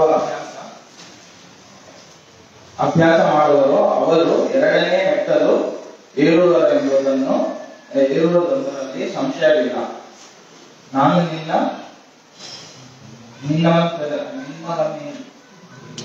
ನಿಲ್ಲುತ್ತೇನೆ. ವಾಸನೆಗಳೊಂದಿಗೆ ಕರ್ತೃತ್ವ ಭಾವ ಅಥವಾ ಅಹಂಭಾವ ಉದಯವಾಗುತ್ತದೆ. ವಿಶ್ವಮನಸ್ಸಿನಲ್ಲಿ ಲೀನವಾಗುವುದಕ್ಕೆ ಅಹಂಭಾವವೇ ಅಡ್ಡ ಬರುವುದು. ಆ ಅಹಂಭಾವವನ್ನೇ ಭಗವಂತನಿಗೆ ಸಮರ್ಪಿಸುವುದು ಸಹಜ ಸಮಾಧಿಯ ಅಭ್ಯಾಸದ ಪ್ರಮಾಣವಾಗಿರುತ್ತದೆ. ಅಹಂಭಾವವನ್ನು ಭಗವಂತನಿಗೆ ಸಮರ್ಪಿಸುವುದನ್ನು ಶರಣು ಹೋಗುವುದು ಎಂದು ಅನ್ನುತ್ತಾರೆ. ನಮ್ಮ ಅಹಂಭಾವವು ಸಂಪೂರ್ಣ ಭಗವಂತನ ಅಧೀನವಾಯಿತೆಂದರೆ ಅನನ್ಯ ಶರಣಾಗತಿ ಸಾಧಿಸುತ್ತದೆ. ಭಗವಂತನಿಗೆ ಶರಣು ಹೋಗಿ ತನ್ನ ಮರಣವನ್ನು ತನ್ನ ಕಣ್ಣುಗಳಿಂದಲೇ ನೋಡುವವನು ಕೇವಲ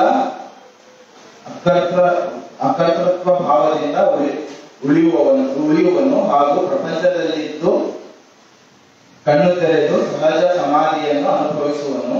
ನಾನು ಅವನವನಿರುವಂತೆಂದು ವೃತ್ತಿಯು ನಿರ್ಮಾಣವಾಗುತ್ತಿರುವಾಗ ಭಗವಂತನು ನನ್ನಿಂದ ದೂರವಿರುತ್ತಾನೆ ಎಂಬ ಭಾವನೆ ಇರುತ್ತದೆ. ಆದರೆ ನಾನು ನಿನ್ನವನಂತಿರನೆಂದು ಎಂಬ ಅವಸ್ಥೆಗೆ ಬಂದ ಭಗವಂತನು ನಮ್ಮ ಹೃದಯದಲ್ಲಿರುತ್ತಾನೆ ಎಂಬ ವಿಶ್ವಾಸವಾಗತೊಡಗುತ್ತದೆ. ಹೊರಗಿನ ಜಗತ್ತಿನಲ್ಲಿ ಕಾರ್ಯ ಮಾಡುವ ಭಗವಂತನ ಇಚ್ಛೆಯ ನಮ್ಮ ಅಂತರಂಗದಲ್ಲಿಯೂ ಕೂಡ ತನ್ನ ಸತ್ತೆಯನ್ನು ನಡೆಸುತ್ತದೆ ಎಂಬ ಹೊಸ ಭಾವವು ಉತ್ಪನ್ನವಾಗುತ್ತದೆ. ಎಲ್ಲಿ ನಾನು ಅಲ್ಲಿ ಭಗವಂತ ಎಂಬ ವಿಶ್ವಾಸ ನಿರ್ಮಾಣವಾಗಿ ಭಗವಂತನ ಆಸನವು ಅಂತಃಕರಣದಲ್ಲಿಯೇ ಪ್ರಕಟವಾಗುತ್ತದೆ. ಸಾಧಕನ ಮನಸ್ಸು ಭಗವಂತನ ಇಚ್ಛೆಯೊಂದಿಗೆ ಅಂದರೆ ವಿಶ್ವ ಮನಸ್ಸಿನೊಂದಿಗೆ ಅತ್ಯಂತ ಸಹಕರಿಸತೊಡಗಿದ್ದರಿಂದ ಅದಕ್ಕೆ ಸ್ಥಿರತೆ ಬರುತ್ತದೆ. ಅನುಸಂಧಾನದ ಅಧಿಕ ವಿಕಾಸವಾಗುತ್ತದೆ ಹಾಗೂ ಪ್ರಪಂಚದ ವ್ಯವಹಾರ ಮಾಡುತ್ತಿರುವಾಗ ಭಗವಂತನು ಯಾವಾಗಲೂ ನಮ್ಮ ಹತ್ತಿರವಿರುತ್ತಾನೆ ಎಂಬ ಅರಿವು ಇರುತ್ತದೆ. ಜಾಗೃತ ಅವಸ್ಥೆಯಲ್ಲಷ್ಟೇ ಅಲ್ಲ, ಸ್ವಪ್ನದಲ್ಲಿ ಹಾಗೂ ಗಾಢ ನಿದ್ರೆಯಲ್ಲಿಯೂ ಕೂಡ ಭಗವಂತನ ಸಾನ್ನಿಧ್ಯದ ಅರಿವು ಅಖಂಡವಾಗಿ ಉಳಿಯುತ್ತದೆ. ಈ ಅವಸ್ಥೆಯಲ್ಲಿ ಸಾಧಕನು ಒಂದು ಕಡೆಗೆ ಪ್ರಪಂಚದ ಕರ್ತವ್ಯವನ್ನು ನಿರ್ವಹಿಸುವನು ಹಾಗೂ ಇನ್ನೊಂದು ಕಡೆಗೆ ಭಗವಂತನ ಸಹವಾಸದ ಅನುಭವ ಹೊಂದುವನು. ಇವೆರಡನ್ನು ಕಾಯ್ದುಕೊಳ್ಳುವಾಗ ಮೊದಲು ಮನಸ್ಸಿಗೆ ಬಹಳ ಕಷ್ಟವಾಗುತ್ತದೆ. ವ್ಯವಹಾರದಲ್ಲಿ ಮಗ್ನನಾಗನೆಂದರೆ ಭಗವಂತನ ಸ್ಮರಣೆ ತಪ್ಪುತ್ತದೆ. ಭಗವಂತನನ್ನೇ ಹಿಡಿದರೆ ಮನಸ್ಸು ಅದರಲ್ಲಿಯೇ ರಮಿಸಿ ವ್ಯವಹಾರ ಕೆಡುತ್ತದೆ. ಆದರೆ ಸ್ವಲ್ಪ ಸಾವಧಾನತೆಯಿಂದ ಅಭ್ಯಾಸ ಮಾಡಿದರೆ ಎರಡನ್ನೂ ಸಮತೋಲ ಭಾವನೆಯಿಂದ ಕಾಯ್ದುಕೊಳ್ಳುವ ಕಲೆಯು ಸಾಧಿಸುತ್ತದೆ. ಅದು ಸಾಧಿಸಿದಂದರೆ ಪ್ರಪಂಚದಲ್ಲಿಯ ಎಲ್ಲ ಪ್ರಕಾರದ ಕರ್ಮಗಳಲ್ಲಿ ತೊಡಗಿರುವಾಗಲೂ ಕೂಡ ಹೃದಯದಲ್ಲಿ ಮಾತ್ರ ಭಗವಂತನ ಮಧುರವಾದ ನಾವು ನಡೆದಿರುತ್ತದೆ. ಅಂಥ ಸಾಧಕನ ದೇಹದ ಹಾಗೂ ಮನಸ್ಸಿನ ಪ್ರತಿಯೊಂದು ಚಟುವಟಿಕೆಯು ಭಗವಂತನ ಕಣ್ಣು ಮುಂದೆ ನಡೆಯುತ್ತಿರುವುದರಿಂದ ಅವನ ಸಂಪೂರ್ಣ ಜೀವನವು ಸೇವಾರೂಪವಾಗುತ್ತದೆ.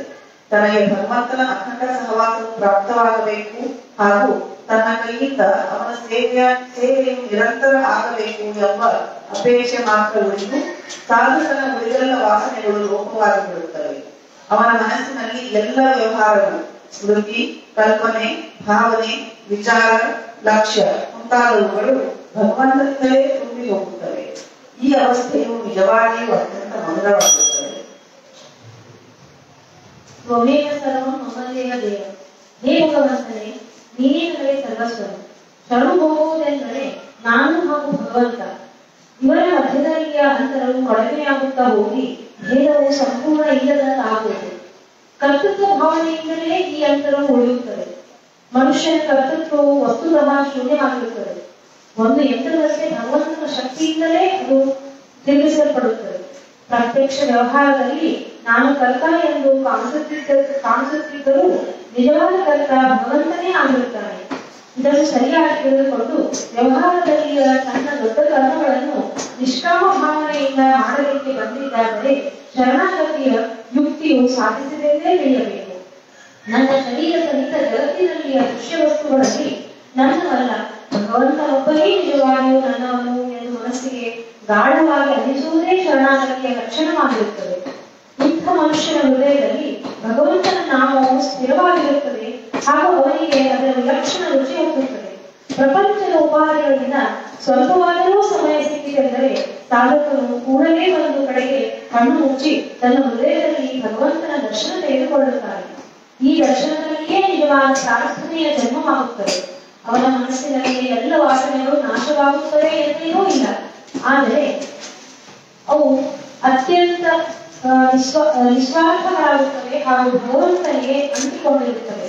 ತೀರ್ಥಕ್ಷೇತ್ರಗಳನ್ನು ನೋಡಬೇಕು, ಸತ್ಪುರುಷರ ದರ್ಶನ ಮಾಡಬೇಕು, ದೇವಸ್ಥಾನಗಳನ್ನು ಕಟ್ಟಿಸಬೇಕು, ದೇವರ ವೈಭವವನ್ನು ಬೆಳೆಸಬೇಕು, ದಾನ ಧರ್ಮ ಮಾಡಬೇಕು, ಅನ್ನದಾನ ಮಾಡಬೇಕು, ಭಕ್ತರ ಸಹವಾಸ ಮಾಡಬೇಕು, ಸತ್ಪುರುಷರ ಸೇವೆ ಮಾಡಬೇಕು, ನಾಮಸ್ಮರಣೆ ಬೆಳೆಸಬೇಕು, ದೀನದ ಜನರಿಗೆ ಸಹಾಯ ಮಾಡಬೇಕು ಎಂಬುವಂತಹ ವಾಸನೆಗಳಿಂದ ಸಾಧಕನ ಮನಸ್ಸು ತುಂಬಿ ಹೋಗುತ್ತದೆ. ಅವು ತೃಪ್ತವಾಗಬೇಕೆಂದು ಮನಪೂರ್ವಕ ಭಗವಂತನ ಪ್ರಾರ್ಥನೆಯನ್ನು ಮಾಡುತ್ತಾನೆ. ಅವನ ಸಂಪೂರ್ಣ ಜೀವನವು ಭಗವಂತನ ಅಸ್ತಿತ್ವದಿಂದ ತುಂಬಿ ಹೋದುದರಿಂದ ಭಗವಂತನಿಗೆ ರುಚಿಸುವುದೇ ಅವನಿಗೂ ರುಚಿಸತೊಡಗುತ್ತದೆ. ಭಗವಂತನು ತಂದೊಡ್ಡಿದ ಪರಿಸ್ಥಿತಿಯೇ ಅವನಿಗೆ ಉತ್ತಮವೆನಿಸುತ್ತದೆ.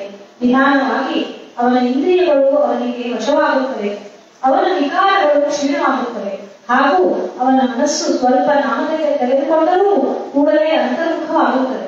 ನಮ್ರತೆ, ದಯೆ, ಮೃದುತೆ, ಮಧುರ ಭಾಷಣ, ಪರೋಪಕಾರ ಮುಂತಾದ ದೈವಿ ಗುಣಗಳು ಅವನ ಸಹಜ ವ್ಯವಹಾರದಲ್ಲಿಯೂ ಪ್ರಕಟವಾಗತೊಡಗುತ್ತವೆ. ಭಗವಂತನ ಹೊರತಾಗಿ ನಾವು ಬದುಕಲು ಶಕ್ಯವೇ ಇಲ್ಲ. ಅವನು ಇರುವನಾದರೆ ನಾನು ಇರುವೆ, ಅವನು ಇಲ್ಲವಾದರೆ ನಾನೂ ಇಲ್ಲ ಎಂಬ ಶುದ್ಧ ಭಾವನೆಯು ಅವನ ಮನಸ್ಸಿನಲ್ಲಿ ಸದಾ ಜಾಗೃತವಾಗಿರುತ್ತದೆ. ಆದ್ದರಿಂದಲೇ ಭಗವಂತನು ತಾಯಿಯಂತೆ ಅವನನ್ನು ಸಂರಕ್ಷಿಸುತ್ತಾನೆ.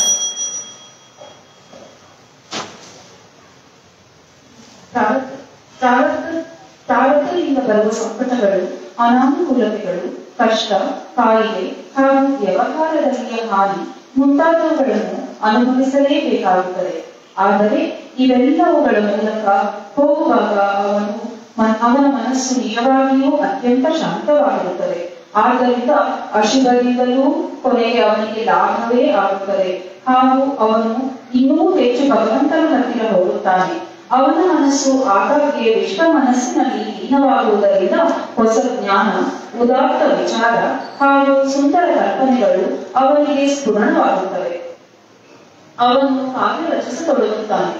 ಅದೇ ರೀತಿ ಭಜನೆ ಮಾಡುವಾಗ ಸ್ವಾನಂದದ ಭರದಲ್ಲಿ ಪುಣ್ಯ ತೊಡಗುತ್ತಾನೆ.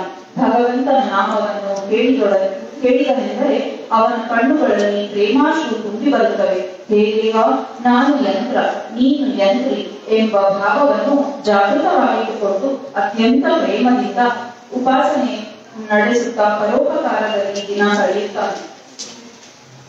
ಭಗವಂತನು ಇಟ್ಟ ಹಾಗೆ ಇರಬೇಕು. ನಾಮಸ್ಮರಣೆಯಿಂದ ಶರಣಾಗತಿಯ ಯುಕ್ತಿ ಸಾಧಿಸಿದೆಂದರೆ ಹೃದಯದಲ್ಲಿ ಭಗವಂತ ತೋರತೊಡಗುವರು.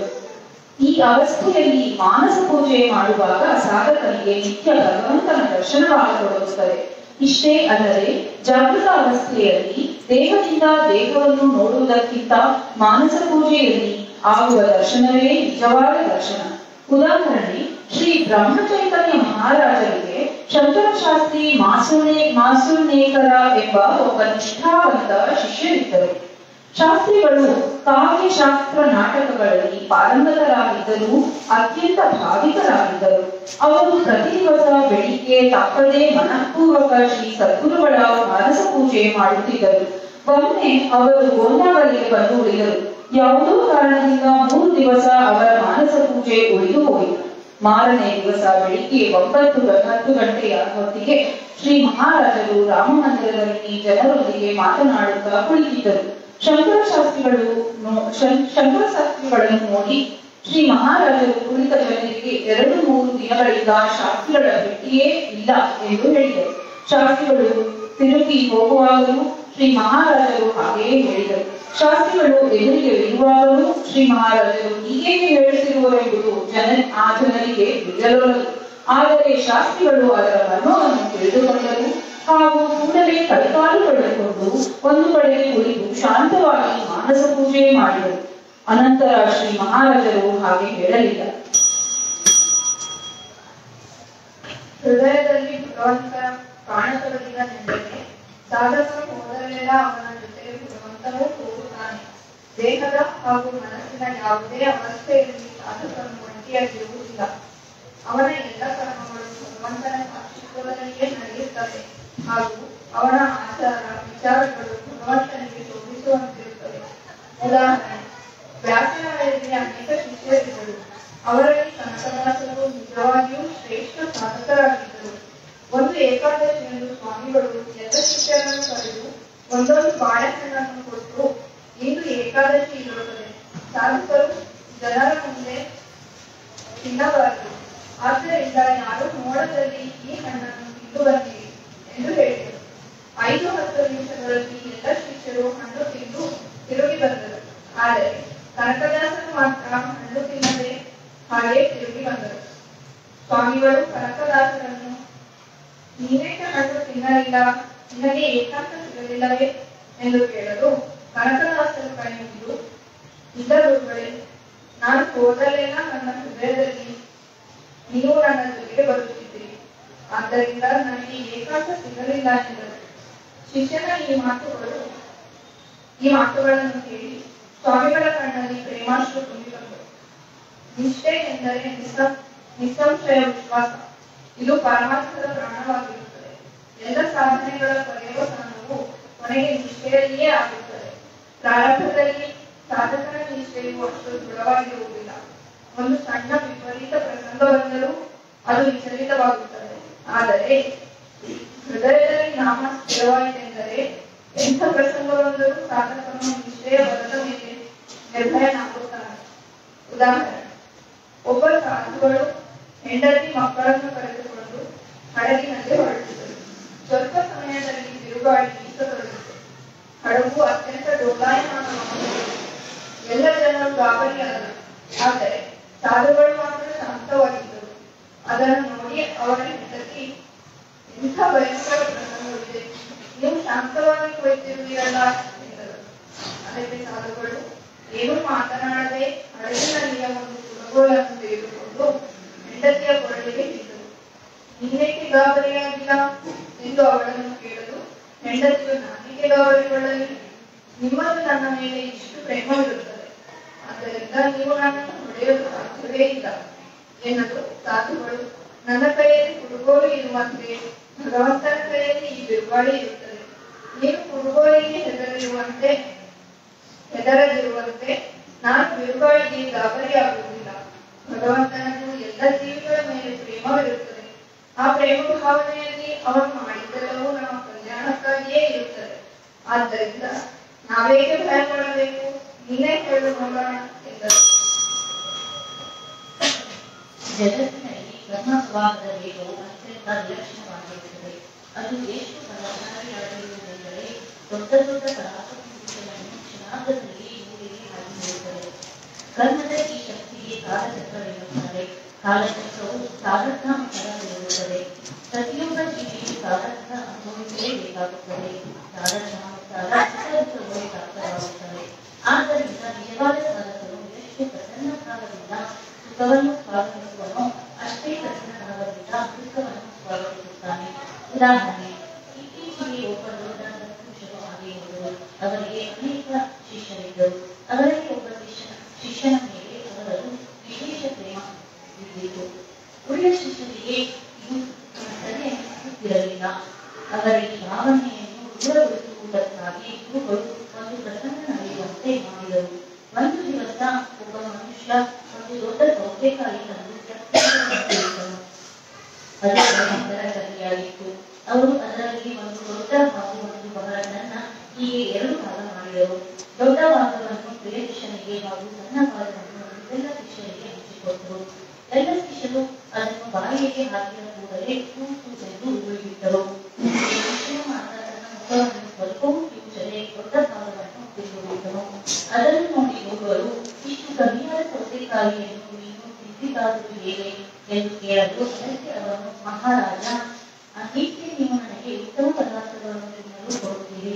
ಅಷ್ಟೇ ಪ್ರೇಮದಿಂದ ನೀವು ಈ ಕಹಿ ಸೌತೆಕಾಯಿ ತಿನ್ನಲು ಕೊಡುತ್ತಿರುತ್ತೀರಿ. ಆದ್ದರಿಂದ ನೀವು ಕೊಟ್ಟ ಸೌತೆಕಾಯಿಯನ್ನು ಆನಂದದಿಂದ ಏಕೆ ತಿನ್ನಬಾರದು ಎಂದು ಕೇಳಿದರು. ಇಂತಹ ಮನುಷ್ಯನು ಭಗವಂತನಿಗೆ ಇರುತ್ತಾನೆ. ಅವನು ತನ್ನ ಜೀವನದಲ್ಲಿ ಬರುವ ಪ್ರಸಂಗಗಳು ಭಗವಂತನ ಇಚ್ಛೆಯಿಂದಲೇ ಬರುತ್ತವೆ ಎಂಬ ದೃಢಭಾವನೆಯಿಂದ ಅದನ್ನು ಆನಂದದಿಂದ ಸ್ವಾಗತಿಸುತ್ತಾನೆ. ಸುಖ ದುಃಖಗಳ ಆಚೆಗೆ ಹೋಗುವವನೇ ನಿಜವಾದ ಭಕ್ತನು ಎಂದರು. ಭಗವಂತನ ಮಹತ್ವವು ಒಮ್ಮೆ ತಿಳಿಯಿತೆಂದರೆ 2 ಕಾರ್ಯಗಳಾಗುತ್ತವೆ. 1, ಮನುಷ್ಯನು ಭಗವಂತನ ನಾಮವನ್ನು ಎಂದು ಮರೆಯುವುದಿಲ್ಲ. 2, ದುಡ್ಡು, ಪ್ರತಿಷ್ಠೆ ಮುಂತಾದವುಗಳ ಮೌಲ್ಯವು ಮನುಷ್ಯನಿಗೆ ಉಳಿಯುವುದಿಲ್ಲ. ಉದಾಹರಣೆ, ಶ್ರೀ ಚೈತನ್ಯ ಮಹಾಪ್ರಭುಗಳು ಪೂರ್ವಾಶ್ರಮದಲ್ಲಿ ನ್ಯಾಯಶಾಸ್ತ್ರ ಪಂಡಿತರಾಗಿದ್ದರು. ಅವರು ಅದರ ಮೇಲೆ ಒಂದು ಅಪೂರ್ವ ಗ್ರಂಥವನ್ನು ಬರೆದರು. ಅವರ ಸಹೋದ್ಯಾಗಿ ರಘುನಾಥನ್ ಎನ್ನುವನು ದಿಲೀಪಿ ಎಂಬ ಒಂದು ನ್ಯಾಯಶಾಸ್ತ್ರ ಗ್ರಂಥವನ್ನು ಬರೆದನು. ರಘುನಾಥನು ಚೈತನ್ಯದ ಗ್ರಂಥವನ್ನು ಕೇಳುವ ಇಚ್ಛೆ ವ್ಯಕ್ತಪಡಿಸಿದನು. ಅದಕ್ಕನುಸಾರವಾಗಿ ಚೈತನ್ಯ ಮಹಾಪ್ರಭುಗಳು ತಮ್ಮ ಗ್ರಂಥವನ್ನು ತೆಗೆದುಕೊಂಡು ರಘುನಾಥನು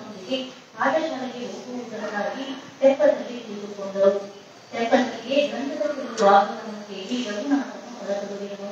ಕಾರಣವೇನೆಂದು ಕೇಳಲು ನಿನ್ನ ದಂತ ಇರುವವರೆಗೆ ನನ್ನ ದಂತಕ್ಕೆ ಮಹತ್ವ ಬರಲಾರದು ಎಂದನು. ಅದನ್ನು ಕೇಳಿ ಚೈತನ್ಯ ಮಹಾಪ್ರಭುಗಳು ಈ ನನ್ನ ದಂತ ಏನು ಜಗತ್ತಿನಲ್ಲಿ ಶ್ರೀಕೃಷ್ಣನಂತಹ ಅಮೂಲ್ಯ ವಸ್ತುವು ಮತ್ತೊಂದಿರುವುದೇ ಎಂದು ಅಂದು ತಮ್ಮ ಗ್ರಂಥವನ್ನು ಗಂಗೆಯಲ್ಲಿ ಬರೆದು ಬಿಟ್ಟರು. ಒಂದು ಮಹಾನ್ ಗ್ರಂಥವು ನಷ್ಟವಾಯಿತೇನೋ ನಿಜ, ಆದರೆ ಜಗತ್ತಿಗೆ ಒಬ್ಬರು ಸತ್ಪುರುಷರು ದಾಖಲಾದರು. ಭಕ್ತ ಹರಿದಾಸರು ಭಗವಂತನ ನಾಮದಲ್ಲಿ ಎಷ್ಟು ಮಗ್ನರಾಗಿರುತ್ತಿದ್ದರೆಂದು ದಾರಿಯಲ್ಲಿಯೂ ಕೂಡ ನಾಮಘೋಷ ಮಾಡುತ್ತಾ ಹೋಗುತ್ತಿದ್ದರು. ಅವರ ಶತ್ರುಗಳಿಗೆ ಇದು ರುಚಿಸಲಿಲ್ಲ. ಅವರು ರಾಜರ ಮುಂದೆ ದೂರು ಹೇಳಿದರು. ಆಗ ರಾಜನು ಸೇವಕರನ್ನು ಕಳಿಸಿ ಹರಿದಾಸರನ್ನು ಬಹಳಷ್ಟು ಹೊಡೆಸಿದರು. ಹರಿನಾಮವನ್ನು ನಿಲ್ಲಿಸು ಎಂದು ಅನ್ನುತ್ತಾ ಸೇವಕರು ಬೆತ್ತದಿಂದ ಹೊಡೆಯುತ್ತಿದ್ದರು. ಆದರೆ ಅವರು ಮತ್ತಷ್ಟು ಒದರಿ ಹರಿನಾಮೋಚ್ಚಾರ ಮಾಡುತ್ತಿದ್ದರು. ಹೊಡೆದ ತಿನ್ನುತ್ತಾ ಕೊನೆಗೆ ಅವರು ಸ್ಮೃತಿ ತಪ್ಪಿ ಬಿಟ್ಟು ಬಿಟ್ಟರು. ಅವರು ಸತ್ತಿರುವುದೆಂದು ತಿಳಿದು ಸೇವಕನು ಅವರನ್ನು ಗಂಗೆಯಲ್ಲಿ ಚೆಲ್ಲಿಬಿಟ್ಟರು. ಗಂಗೆಯ ಶೀತಲ ಸ್ಪರ್ಶದಿಂದ ಅವರಿಗೆ ಸ್ಮೃತಿ ಬಂದಿತು ಹಾಗೂ ಗಂಗೆಯಲ್ಲಿ ಹರಿಯುತ್ತಾ ಹೋಗಿ ತುಲ್ಯ ಎಂಬ ಊರಿನ ದಂಡೆಗೆ ತಲುಪಿದರು. ಅಲ್ಲಿಯ ಜನರಿಗೆ ಇವರನ್ನು ನೋಡಿ ಬಹಳ ಸಂತೋಷವಾಯಿತು. ಅವರು ಹರಿದಾಸರಿಗೆ ಔಷಧೋಪಚಾರ ಮಾಡಿದರು. ಹರಿದಾಸರು ಆ ಜನರನ್ನು ಉದ್ದೇಶಿಸಿ, ಇದರಲ್ಲಿ ಯಾರು ತಾನೇ ದೋಷವಿರುತ್ತದೆ? ಪ್ರತಿಯೊಬ್ಬನು ತನ್ನ ಕರ್ಮದ ಫಲವನ್ನು ಅನುಭವಿಸುತ್ತಾನೆ. ಈ ಪ್ರಸಂಗದಿಂದ ಭಗವಂತನು ತನ್ನ ಪರೀಕ್ಷೆ ಮಾಡುತ್ತಾನೆ. ನನಗೆ ನಾಮದ ನಿಜವಾದ ರುಚಿ ಇರುತ್ತದೆಯೋ ಅಥವಾ ಇದು ಕೇವಲ ಗೂಟಾಟಿಕೆ ಇರುತ್ತದೆಯೋ ಎಂಬುದನ್ನು ಭಗವಂತನು ನೋಡಿರುತ್ತಾನೆ.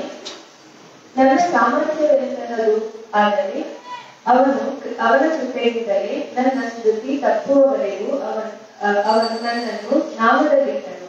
ಯಾರು ನನ್ನನ್ನು ಹೊಡೆದರೋ ಭಗವಂತನು ಅವನನ್ನು ಕ್ಷಮಿಸಲಿ ಎಂದು ಹೇಳಿದರು.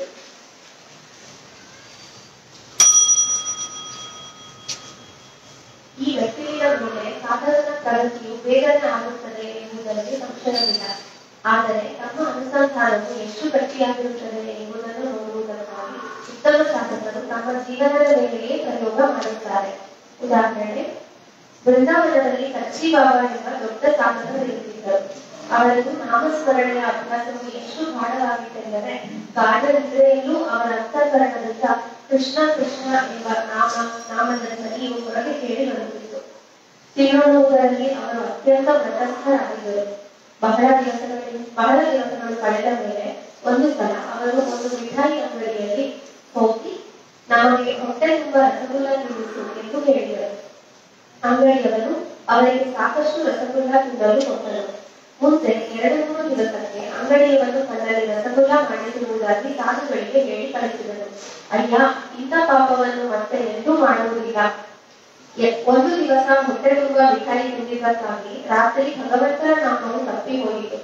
ನಾಮವು ನನ್ನ ಜೀವನವಾಗಿರುತ್ತದೆ. ಅದರ ಮುಂದೆ ಹಣದ ಬೆಲೆ ಏನು ಎಂದರು. ರಸಗುಲ್ಲ ತಿಂದ ದಿವಸ ಸಾಧುವಿನ ನಾಮಸ್ಮರಣೆ ನಿತ್ಯದಂತೆ ನಡೆಯಲಿಲ್ಲವೆಂದು ಅನುಭವಕ್ಕೆ ಬಂದಿತು. ಒಬ್ಬ ದೊಡ್ಡ ಸೂಫಿ ಸಾಧಕನಿದ್ದರು. ಅವನ ಹತ್ತಿರ ಯಾವಾಗಲೂ ಒಂದು ಮದ್ಯದ ಬಾಟಲಿ ಮತ್ತು ಮದ್ಯಪಾನ ಮಾಡುವ ಗ್ಲಾಸು ಇರುತ್ತಿದ್ದವು. ಬಹುಸಂಖ್ಯ ಜನರು ಸಾಕಷ್ಟು ಅವನ ನಿಂದೆ ಮಾಡುತ್ತಿದ್ದರು.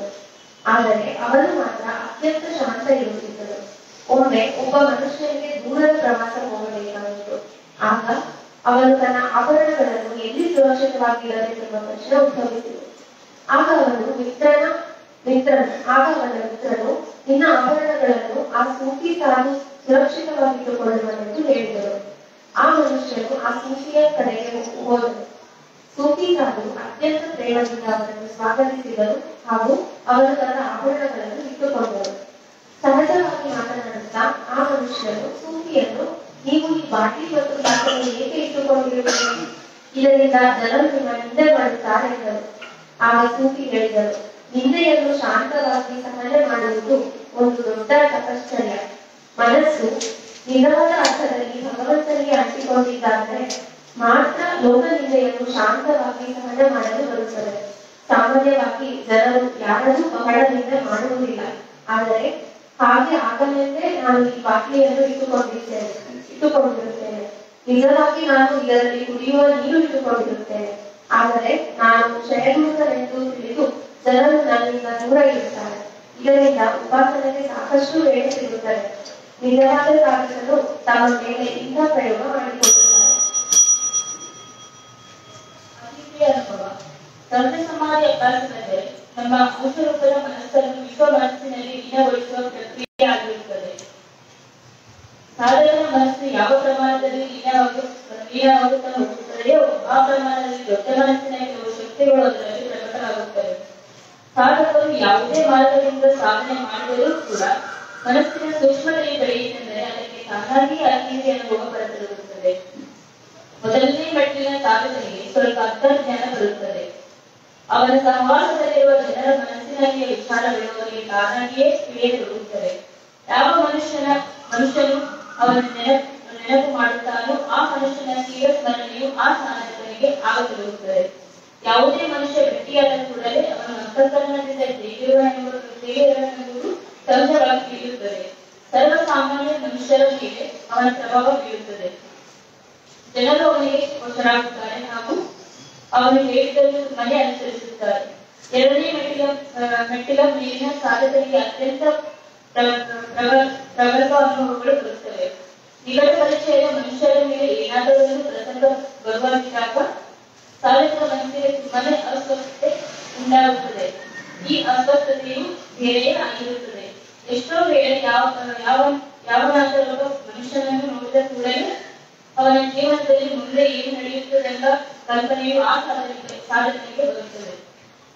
ಅವರು ಸಹಜವಾಗಿ ಮಾತನಾಡಿದ್ದು ನಿಜವಾಗುತ್ತದೆ. ಎರಡನೆಯವರಿಗಾಗಿ ಮಾಡಿದ ಪ್ರಾರ್ಥನೆಯು ಸಫಲವಾಗುತ್ತದೆ. ರೋಗಿಯ ವೇದನೆಯು ಕಡಿಮೆಯಾಗುತ್ತದೆ. ಅಲ್ಲದೆ ಕೆಲವು ಬಾರಿ ಸ್ಪರ್ಶದಿಂದ ಅವನ ರೋಗವನ್ನು ಕೂಡ ನಿವಾರಣೆ ಮಾಡಲು ಬರುತ್ತದೆ. ವನ್ಯ ಪಶುಗಳು, ಹಾಯುವ ಪ್ರಾಣಿಗಳು, ಪಕ್ಷಿಗಳು ಹಾಗೂ ಅಪರಾಧಿ ಜನರು ಸಹಜವಾಗಿ ವಶರಾಗುತ್ತಾರೆ. ಎಷ್ಟೋ ವೇಳೆ ಸುಂದರ ಕಾವ್ಯ ಪೂರ್ಣವಾಗುತ್ತದೆ. ಅನೇಕ ಪ್ರಸಂಗಗಳಲ್ಲಿ ತಾವಾಗಿಯೇ ಗ್ರಂಥ ಲೇಖನಗಳಾಗುತ್ತವೆ. ಎಷ್ಟೋ ವೇಳೆ ವಿಲಕ್ಷಣ ಜ್ಞಾನವು ಅವರ ಮುಖದಿಂದ ಹೊರಬರುತ್ತದೆ. ತಮ್ಮ ಹತ್ತಿರ ಇದ್ದದನ್ನೆಲ್ಲ ಕೊಟ್ಟು ಬಿಟ್ಟರೂ ಎಂದೂ ಅವರಿಗೆ ಕಡಿಮೆ ಬೀಳುವುದಿಲ್ಲ. ಸ್ವಲ್ಪ ಅನ್ನದಲ್ಲಿಯೇ ಬಹಳಷ್ಟು ಜನರನ್ನು ತೃಪ್ತಪಡಿಸಲು ಬರುತ್ತದೆ. ಯಾವಾಗ ಎಷ್ಟು ಮನ ಬೇಕಾಗಿರುತ್ತದೆಯೋ ಆಗ ಅದು ಯಾರನ್ನೂ ಕೇಳದೆ ತಾನಾಗಿಯೇ ಬರುತ್ತದೆ. ಕಠಿಣ ಪ್ರಸಂಗಗಳಲ್ಲಿ ಎಲ್ಲ ಕಡೆಯಿಂದಲೂ ಕತ್ತಲೆ ಕಲಿಯಾಗ ಅನಪೇಕ್ಷಿತ ಸಹಾಯವು ಒದಗಿ ಬರುತ್ತದೆ ಹಾಗೂ ಸಂಕಟವು ದೂರವಾಗುತ್ತದೆ.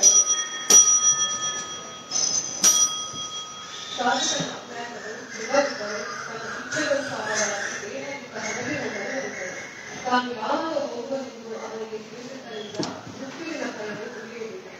ಇಷ್ಟೇ ಅಲ್ಲದೆ ಕಾಲಾನುಕೂಲವಿದ್ದರೆ ಅನುಸಂಧಾನವು ಗಟ್ಟಿಯಾಗಿದ್ದರೆ ಅವರು ನನ್ನ ಅಪೇಕ್ಷಾನುಸಾರವಾಗಿ ದೇಹವನ್ನು ಬಿಡಬಹುದು.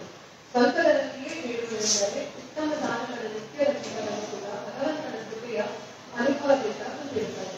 ಅಂದರೆ ಯಾರ ಹಿಂದೆ ಭಗವಂತನು ಅಖಂಡವಾಗಿ ಇರುತ್ತಾನೋ ಅವನ ಜೀವನದಲ್ಲಿಯೂ ಪ್ರಾರಬ್ಧದ ಭೋಗವೇನೂ ತಪ್ಪುವುದಿಲ್ಲ. ಆ ಭೋಗವದಲ್ಲಿಯೂ ಭಗವಂತನ ಹಸ್ತವಿರುವುದರಿಂದ ಏನಾದರೂ ವಿಲಕ್ಷಣ ಅನುಭವ ಬರುತ್ತದೆ ಹಾಗೂ ಸಾಧಕರು ಮಾತ್ರ ಶಾಂತವಾಗಿರುತ್ತಾರೆ. ಬೇರೆ ವರ್ಣನೆ ಮಾಡಿದ ಶಕ್ತಿಯು ಸಾಕಷ್ಟು ಸಾಧಕರಿಗೆ ಪ್ರಾಪ್ತವಾಗುತ್ತದೆ. ಅವೆಲ್ಲವುಗಳ ಉದಾಹರಣೆ ಕೊಡಲು ಶಕ್ಯವಾಗುವುದಿಲ್ಲ. ಆದ್ದರಿಂದ ಉತ್ತಮ ಸಾಧಕರ 2-3 ಅನುಭವಗಳನ್ನು ಕೊಡುತ್ತೇವೆ.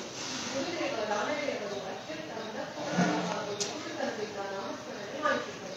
ಕೆಲವು ಸಮಯ ಈ ರೀತಿ ಸಾಧನೆಯಾದ ಮೇಲೆ ಯಾವುದೇ ಮನುಷ್ಯರು ಅವರ ಮುಂದೆ ಬಂದರೆಂದರೆ ಅವರ ಸಂಪೂರ್ಣ ಜೀವನದ ಚಿತ್ರಪಟವು ಅವರ ಕಣ್ಣು ಕಾಣುತ್ತಿತ್ತು.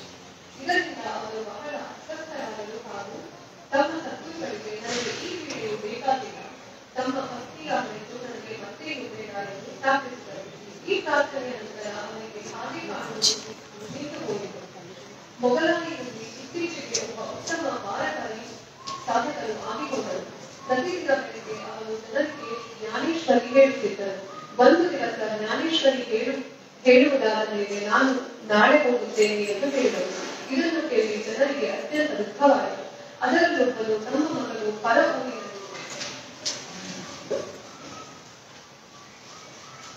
ನಾವು ಅವರಿಗೆ ಟೆಲಿಗ್ರಾಮ್ ಮಾಡುತ್ತೇವೆ, ಅವರು ಬರುವವರೆಗೆ ತಾವು ನಡೆಯಬೇಕು ಎಂದು ಹೇಳಿದರು. ಆಗಲಿ ಎಂದರು. 3ನೇ ದಿವಸ ಬೆಳಿಗ್ಗೆ ಮೊದಲು ಬಂದರು. ಅವರನ್ನು ಹತ್ತಿರ ಕರೆದು ನೀನು ಬಂದಿರಬೇಕು, ಒಳ್ಳೆಯದಾಯಿತು. ಪಾಂಡುರಂಗನನ್ನು ಮರೆಯಬೇಡ, ನಾನೀಗ ಹೊರಡುತ್ತೇನೆ ಎಂದಷ್ಟೇ ಹೇಳಿ 2-3 ಬಾರಿ ಪಾಂಡುರಂಗನ ನಾಮೋಚ್ಚಾರಣೆ ಮಾಡಿ ದೇಹ ಬಿಟ್ಟರು. ಶಂಕರಶಾಸ್ತ್ರಿ ಮಾಸುನೇಕರರು ತಮ್ಮ ಊರಿನಲ್ಲಿ ಒಂದು ದಿವಸ ಸ್ವಸ್ಥ ಚಿತ್ತದಿಂದ ನಾಮಸ್ಮರಣೆ ಮಾಡುತ್ತಾ ಕುಳಿತಿದ್ದರು. ಸಹಜವಾಗಿ ಮನಸ್ಸಿನಲ್ಲಿ ಸದ್ಗುರುಗಳ ಅಂದರೆ ಶ್ರೀ ಬ್ರಹ್ಮ ಚೈತನ್ಯ ಬೋಧಾವಲೇಕರ ಮಹಾರಾಜರ ವಿಚಾರ ಬಂದಿತ್ತು. ಅವರು ಮಾಡಿದ ಪರ್ವತದಷ್ಟು ಉಪಕಾರವು ಶಾಸ್ತ್ರಿಗಳ ಸ್ಮರಣೆಗೆ ಬಂದಿತ್ತು. ಕಟ್ಟುಗಳಲ್ಲಿ ನೀರು ತುಂಬಿ ಬಂದವು ಹಾಗೂ ಏನಾದರೂ ಶ್ರೀ ಮಹಾರಾಜರ ಸ್ತುತಿ ಮಾಡಬೇಕೆಂದು ಅವರಿಗೆ ಅನಿಸಿತು. ಆದರೆ ಕವಿತ್ವ ಶಕ್ತಿ ಇಲ್ಲದ್ದರಿಂದ ಅವರಿಗೆ ಬಹಳ ಕೆಡುಕೆನಿಸಿತು ಹಾಗೂ ಅವರ ದಿವಸಗಳೆಲ್ಲ ಉದಾಸವಾಗುತ್ತದೆ.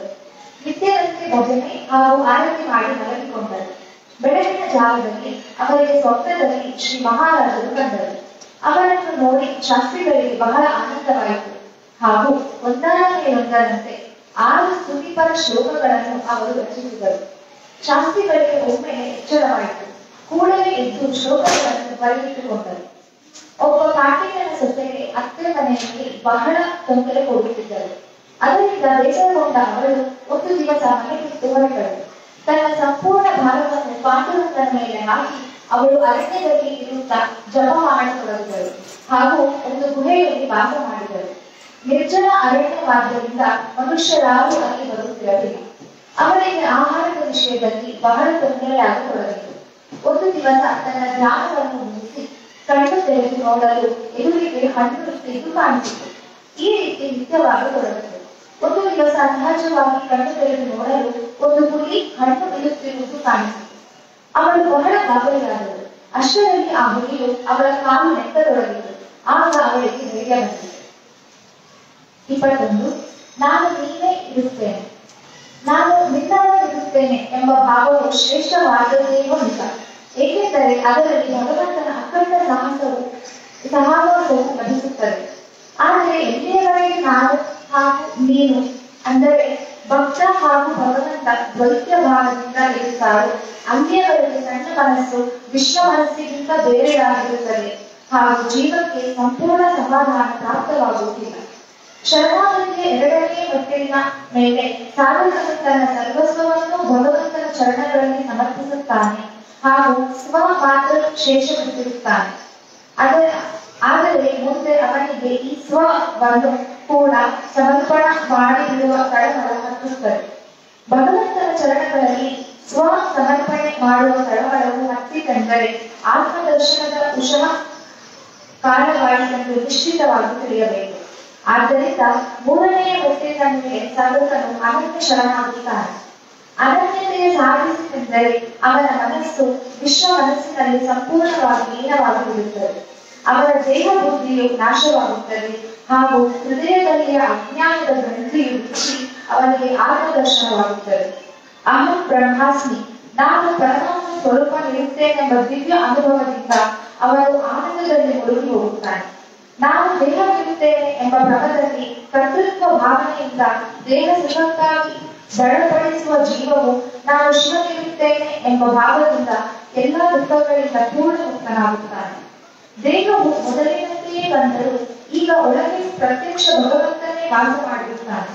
ಆದ್ದರಿಂದ ಅವನು ಸಿದ್ಧ ಪುರುಷನಾಗುತ್ತಾನೆ ಹಾಗೂ ವಿಶ್ವ ಮನಸ್ಸಿನಿಂದ ವ್ಯವಹಾರ ಮಾಡುತ್ತಾನೆ. ಅವನಾಡುವ ಮಾತು ಭಗವಂತನ ವಾಣಿಯಾಗಿರುತ್ತದೆ. ಅವನ ಕೃತಿಯು ಭಗವಂತನ ಕೃತಿಯಾಗಿರುತ್ತದೆ. ಅವನ ಊಟ ಭಗವಂತನ ಭೋಜನವಾಗಿರುತ್ತದೆ ಹಾಗೂ ಅವನ ಹೇಳಿಕೆಯು ಭಗವಂತನ ಆಜ್ಞೆಯಾಗಿರುತ್ತದೆ. ವಿಶ್ವ ಮನಸ್ಸಿನೊಂದಿಗೆ ತದಾತ್ಮ ಹೊಂದಿರುವುದರಿಂದ ಎಲ್ಲರ ದೇಹದ ಮೂಲಕವಾಗಿ ನಾನೇ ವ್ಯವಹರಿಸುತ್ತೇನೆ, ಸರ್ವಭೂತಗಳಲ್ಲಿಯೂ ನಾನೇ ತುಂಬಿಕೊಂಡಿರುತ್ತೇನೆ ಎಂಬ ಪ್ರತ್ಯಕ್ಷ ಅನುಭವವು ಅವನಿಗೆ ಬರುತ್ತದೆ. ಆಗ ಅವನು ಸರ್ವರ ಕಿವಿಗಳಿಂದ ಕೇಳುತ್ತಾನೆ, ಸರ್ವರ ಕಣ್ಣುಗಳಿಂದ ನೋಡುತ್ತಾನೆ, ಸರ್ವರ ಮೂಗಿನಿಂದ ವಾಸನೆ ತೆಗೆದುಕೊಳ್ಳುತ್ತಾನೆ ಹಾಗೂ ಸರ್ವರ ದೇಹಗಳಿಂದ ಭೋಗ ಭೋಗಿಸುತ್ತಾನೆ. ಅವನಿಗೆ ದೇಹ ಬುದ್ಧಿಯ ತಿರಸ್ಕಾರವೂ ಕೂಡ ಆಗುವುದಿಲ್ಲ. ಹೆಂಡತಿ ಅವನನ್ನು ಗಂಡ ಎನ್ನುತ್ತಾಳೆ, ಮಕ್ಕಳು ತಂದೆಯೆಂಬ ಭಾವದಿಂದ ಮಿತ್ರರು ಮಿತ್ರ ಭಾವದಿಂದ, ಶತ್ರುಗಳು ಶತ್ರುಭಾವದಿಂದ ಹಾಗೂ ಶಿಷ್ಯರು ಗುರುಭಾವದಿಂದ ನೋಡುತ್ತಾರೆ. ಆದರೆ ಅವನು ಸ್ವತಃ ಇವೆಲ್ಲವುಗಳಲ್ಲಿ ಯಾವುದೂ ಆಗಿರುವುದಿಲ್ಲ. ಅವನು ಕೇವಲ ಭಗವತ್ ರೂಪನೇ ಆಗಿರುತ್ತಾನೆ. ಆದರೂ ಎಲ್ಲ ವ್ಯವಹಾರಗಳನ್ನು ಯಥಾವತ್ತಾಗಿ ಮಾಡುತ್ತಾನೆ. ಪ್ರಾರಬ್ಧದಿಂದ ಬಂದ ಶುಭ ಕಾರ್ಯಗಳನ್ನು ಮಾಡುತ್ತಿರುವಂತೆ ಕಾಣುತ್ತಾನೆ, ಆದರೆ ಅವು ಅವನಿಂದ ಸಹಜವಾಗಿ ಆಗುತ್ತವೆ. ದೇಹದ ಹಾಗೂ ಮನಸ್ಸಿನ ಸಹಜ ಭಾವವು ಶರಣಾಗತಿಯ ಮಧ್ಯಬಿಂದುವಾಗಿರುತ್ತದೆ. ಆದ್ದರಿಂದ ಅನನ್ಯ ಶರಣಾಗತಿಯಲ್ಲಿ ಆಹಾರ, ವಿಹಾರ, ಆಚಾರ, ವಿಚಾರ, ಜಪ, ತಪ, ಭೋಜನ, ಪೂಜನ, ಉದ್ಯೋಗ, ವ್ಯವಸಾಯ ಮುಂತಾದವುಗಳೆಲ್ಲವೂ ಅತ್ಯಂತ ಸಹಜವಾಗಿಯೇ ನಡೆಯುತ್ತವೆ. ಆ ಸಹಜತೆಯು ಬಾಲವೃತ್ತಿಯಾಗಿದ್ದು ಅತ್ಯಂತ ಮಧುರವಾಗಿರುತ್ತದೆ. ಯಾವುದೇ ಪರಿಸ್ಥಿತಿಯಲ್ಲಿ ಸಿದ್ಧಿ ಪುರುಷನ ಆನಂದವು ಸ್ಥಿರವಾಗಿ ಉಳಿಯುತ್ತದೆ. ಸಿದ್ಧ ಪುರುಷರ ವ್ಯವಹಾರ. ಮನಸ್ಸಿನಿಂದ ಪೂರ್ಣ ತುಂಬಿದ ಸಿದ್ಧ ಪುರುಷನು ದೇಹದಲ್ಲಿರುತ್ತಾನೆಂದು ನಿಜ. ಆದರೆ ದೇಹದ ವ್ಯವಹಾರವನ್ನು ಮಾಡುತ್ತಿರುವಾಗಲೂ ಕರ್ತೃತ್ವ ಭಾವವು ತಪ್ಪಿಯೂ ಕೂಡ ಅವನನ್ನು ಸ್ಪರ್ಶ ಮಾಡುವುದಿಲ್ಲ. ಎಲ್ಲವನ್ನೂ ಮಾಡಿಯೂ ಕೂಡ ಅವನ ಕರ್ತೃತ್ವ ಭಾವದಿಂದ ಯಾವುದರಲ್ಲಿಯೂ ಸಿಕ್ಕಿಕೊಳ್ಳುವುದಿಲ್ಲ. ಆದ್ದರಿಂದ ಅವನು ನಿಜವಾದ ಅಕಾರಾತ್ಮ ಯೋಗಿಯಾಗಿರುತ್ತಾನೆ. ಸಂಸಾರದಲ್ಲಿ ಆನಂದದ ಹೊರತಾಗಿ ಅವನಿಗೆ ಬೇರೆ ಏನು ಕಾಣುವುದಿಲ್ಲ. ಒಂದು ನಾಮದ ಹೊರತಾಗಿ ಅವನಿಗೆ ಬೇರೆ ಯಾವುದರ ಸ್ಮರಣೆಯೂ ಉಳಿಯುವುದಿಲ್ಲ. ದೇಹವನ್ನು ಪ್ರಾರಬ್ಧದ ಮೇಲೆ ಆಶೀರ್ವಾದದಿಂದ ಒಮ್ಮೆ ಸುಖ ಒಮ್ಮೆ ದುಃಖ ಅನುಭವಿಸಬೇಕಾಗುತ್ತದೆ. ಒಮ್ಮೆ ಸ್ತುತಿ ಒಮ್ಮೆ ಮುಂದೆ ಕೇಳಬೇಕಾಗುತ್ತದೆ. ಆದರೆ ಅವನು ಎರಡೂ ಕಡೆಗೂ ಸಂತೋಷದ ದೃಷ್ಟಿಯಿಂದಲೇ ನೋಡುತ್ತಾನೆ. ಉದಾಹರಣೆ, 20ನೇ ಶತಮಾನದಲ್ಲಿ ಪೂರ್ವಾರ್ಧದ ಕಾಶಿಯಲ್ಲಿ ಕೈಗಂಗ ಸ್ವಾಮಿ ಎಂಬ ಹೆಸರಿನ ಒಬ್ಬ ಮಹಾಪುರುಷ ಇದ್ದರು. ಊರಲ್ಲಿ ಸಾಕಷ್ಟು ಜನರು ಅವರ ಕಡೆಗೆ ಹೋಗುತ್ತಿದ್ದರು. ಆ ಜನರಲ್ಲಿ ಒಬ್ಬ ವೈಶ್ಯನಿದ್ದರು. ಅವನಿಗೆ ಒಬ್ಬ ಸುಂದರ ಕರುಣಿಯಾದ ಮಗಳಿದ್ದಳು. ಅವಳು ಅನೈತಿಕ ಸಂಬಂಧದಿಂದ ಗರ್ಭವತಿಯಾದಳು. ತಂದೆ ತಾಯಿಗೆ ಬಹಳ ಸಿಟ್ಟು ಬಂದಿತು ಹಾಗೂ ಇದು ಯಾರ ಸಂಬಂಧದಿಂದ ಆಗಿರುತ್ತದೆ ಹೇಳಿ ಎಂದು ಅವರು ತಮ್ಮ ಮಗಳಿಗೆ ಕೇಳತೊಡಗಿದರು. ಬಹಳ ಕೋಪ ತೋರಿಸಿದರು. ಆಗ ಅವಳು ಕೈಗಂಗ ಸ್ವಾಮಿಗಳ ಹೆಸರು ಹೇಳಿದಳು. ತಂದೆ ತಾಯಿ ಕೂಡಲೇ ಸ್ವಾಮಿಗಳ ಬಳಿಗೆ ಹೋಗಿ ಅವಾಚ್ಯ ಶಬ್ದಗಳಲ್ಲಿ ಅವರನ್ನು ಬೈಯತೊಡಗಿದರು. ಅವಳು ಬೈಯುವುದನ್ನೆಲ್ಲ ಕೇಳಿ ಸ್ವಾಮಿಗಳು ಈಗೂ ಅಡ್ಡಿಯಿಲ್ಲ ಎಂದಿಷ್ಟೇ ಅಂದರು. ಕೆಲವು ತಿಂಗಳಾದ ಮೇಲೆ ಆ ಹುಡುಗಿ ಮಗುವಿಗೆ ಜನ್ಮ ಕೊಟ್ಟಳು. ತಂದೆ ತಾಯಿಗಳು ಆ ಮಗುವನ್ನು ಸ್ವಾಮಿಗಳ ಹತ್ತಿರ ಒಯ್ದು ಕೊಟ್ಟರು. ಸ್ವಾಮಿಗಳು ಅದನ್ನು ಇಟ್ಟುಕೊಂಡರು ಹಾಗೂ ಅಕ್ಕಪಕ್ಕದವರಿಂದ ಹಾಲು, ವಸ್ತ್ರ, ಔಷಧ ಮುಂತಾದವುಗಳನ್ನು ಬೇಡಿ ತಂದು ಅವರು ಅದರ ಪಾಲನೆ ಪೋಷಣೆ ಮಾಡತೊಡಗಿದರು. ಇದನ್ನು ನೋಡಿ ಎಲ್ಲಾ ಜನರು ಅವರ ವಿಲಕ್ಷಣ ಹಿಂದೆ ಮಾಡತೊಡಗಿದರು. 2-3 ತಿಂಗಳುಗಳಾದ ಮೇಲೆ ಆ ಕೂಸಿನ ತಾಯಿಗೆ ಇದು ಸಹನೆಯಾಗದಂತಾಯಿತು. ಅವಳಿಗೆ ಪಶ್ಚಾತ್ತಾಪವಾಯಿತು. ಆಗ ಅವಳು ವಸ್ತುತಿಯಿಂದ ತನ್ನ ತಂದೆ ತಾಯಿಗಳಿಗೆ ತಿಳಿಸಿದಳು. ಊರಲ್ಲಿಯ ಒಬ್ಬ ತರುಣನು ಆ ಮಗುವಿನ ನಿಜವಾದ ತಂದೆಯಾಗಿದ್ದನು. ಇದನ್ನು ಕೇಳಿ ತಂದೆ ತಾಯಿಗಳು ಕೂಡಲೇ ಸ್ವಾಮಿಗಳ ಹತ್ತಿರ ಹೋದರು. ಸ್ವಾಮಿಗಳಲ್ಲಿ ಕ್ಷಮೆ ಕೇಳಿದರು ಹಾಗೂ ತಮ್ಮ ಮಗುವನ್ನು ಕೊಡಬೇಕೆಂದು ಪ್ರಾರ್ಥಿಸಿದರು. ಸ್ವಾಮಿಗಳು ಆನಂದದಿಂದ ಮಗುವನ್ನು ತಿರುಗಿ ಕೊಡುತ್ತಾ ಈಗೋ ಅಡ್ಡಿಯಿಂದ ಎಂದಿಷ್ಟೇ ಹೇಳಿದರು. ಸತ್ಪುರುಷರ ಅವಸ್ಥೆಯು ಸಾಮಾನ್ಯ ಮನುಷ್ಯರಿಗೆ ಅರ್ಥವಾಗದಿದ್ದಲೇ ಅವರ ಅವಹೇಳನ ಮಾಡುತ್ತಾರೆ. ಯಾರಿಗೆ ಭಗವಂತನಿಗೆ ಶರಣು ಹೋಗುವ ಬುದ್ಧಿ ಇರುತ್ತದೆಯೋ ಅವರಿಗೆ ಸತ್ಪುರುಷರ ಯೋಗ್ಯತೆ ಕಿಂಚಿತ್ ತಿಳಿಯುತ್ತದೆ. ಆದ್ದರಿಂದಲೇ ಅವರು ಅವರ ಸ್ತುತಿ ಮಾಡುತ್ತಾರೆ. ಆದರೆ ನಿಂದಾ ಸ್ತುತಿ ಹಾಗೂ ಮಾನವಮಾನಗಳು ಸತ್ಪುರುಷರನ್ನು ವಿಚಲಿತಗೊಳಿಸುವುದಿಲ್ಲ. ನಿರ್ಭಯರಾದ ಸತ್ಪುರುಷರು ಯಾವಾಗಲೂ ಆನಂದದಲ್ಲಿ ತೂಗಾಡುತ್ತಿರುತ್ತಾರೆ. ಅವರಿಗೆ ವಾದ ವಿವಾದದ ವಿಷಯದಲ್ಲಿ ಮನಪೂರ್ವಕ ಬೇಸರವಿರುತ್ತದೆ. ಉದಾಹರಣೆ, ಒಬ್ಬ ಪೂರ್ಣತ್ವ ಹೊಂದಿದ ಕೃಷ್ಣ ಭಕ್ತರಿದ್ದರು. ಅವರು ರಾಧಾಷ್ಟಮಿಯ ದೊಡ್ಡ ಉತ್ಸವ ಮಾಡುತ್ತಿದ್ದರು. ಉತ್ಸವ ನಡೆದಿರುವಾಗ ಒಬ್ಬ ಶಾಸ್ತ್ರಿಗಳು ಅವರ ಕಡೆಗೆ ಬಂದು, ಇದನ್ನೇನು ಪಾಠಣ ನಡೆಸಿರಿ, ನನಗೆ ನಿಮ್ಮೊಂದಿಗೆ ವಾದ ಮಾಡುತ್ತಿರುತ್ತದೆ ಎಂದರು. ಆ ಮಹಾತ್ಮರು, ಈಗ ನಾನು ಪೂಜೆ ಮಾಡುತ್ತೇವೆ, ಅದು ಮುಗೀತೆಂದರೆ ನಿಮ್ಮೊಡನೆ ಮಾತನಾಡದೆ ಎಂದರು. ಪೂಜೆಯಾದ ಮೇಲೆ ಭಜನೆಯ ಕಾರ್ಯಕ್ರಮ ಇತ್ತು. ಭಜನೆಯಲ್ಲಿ ಎಲ್ಲ ಜನರು ಆನಂದದಲ್ಲಿ ಮುಳುಗಿ ಪುಣ್ಯ ತೊರೆಯಿದರು.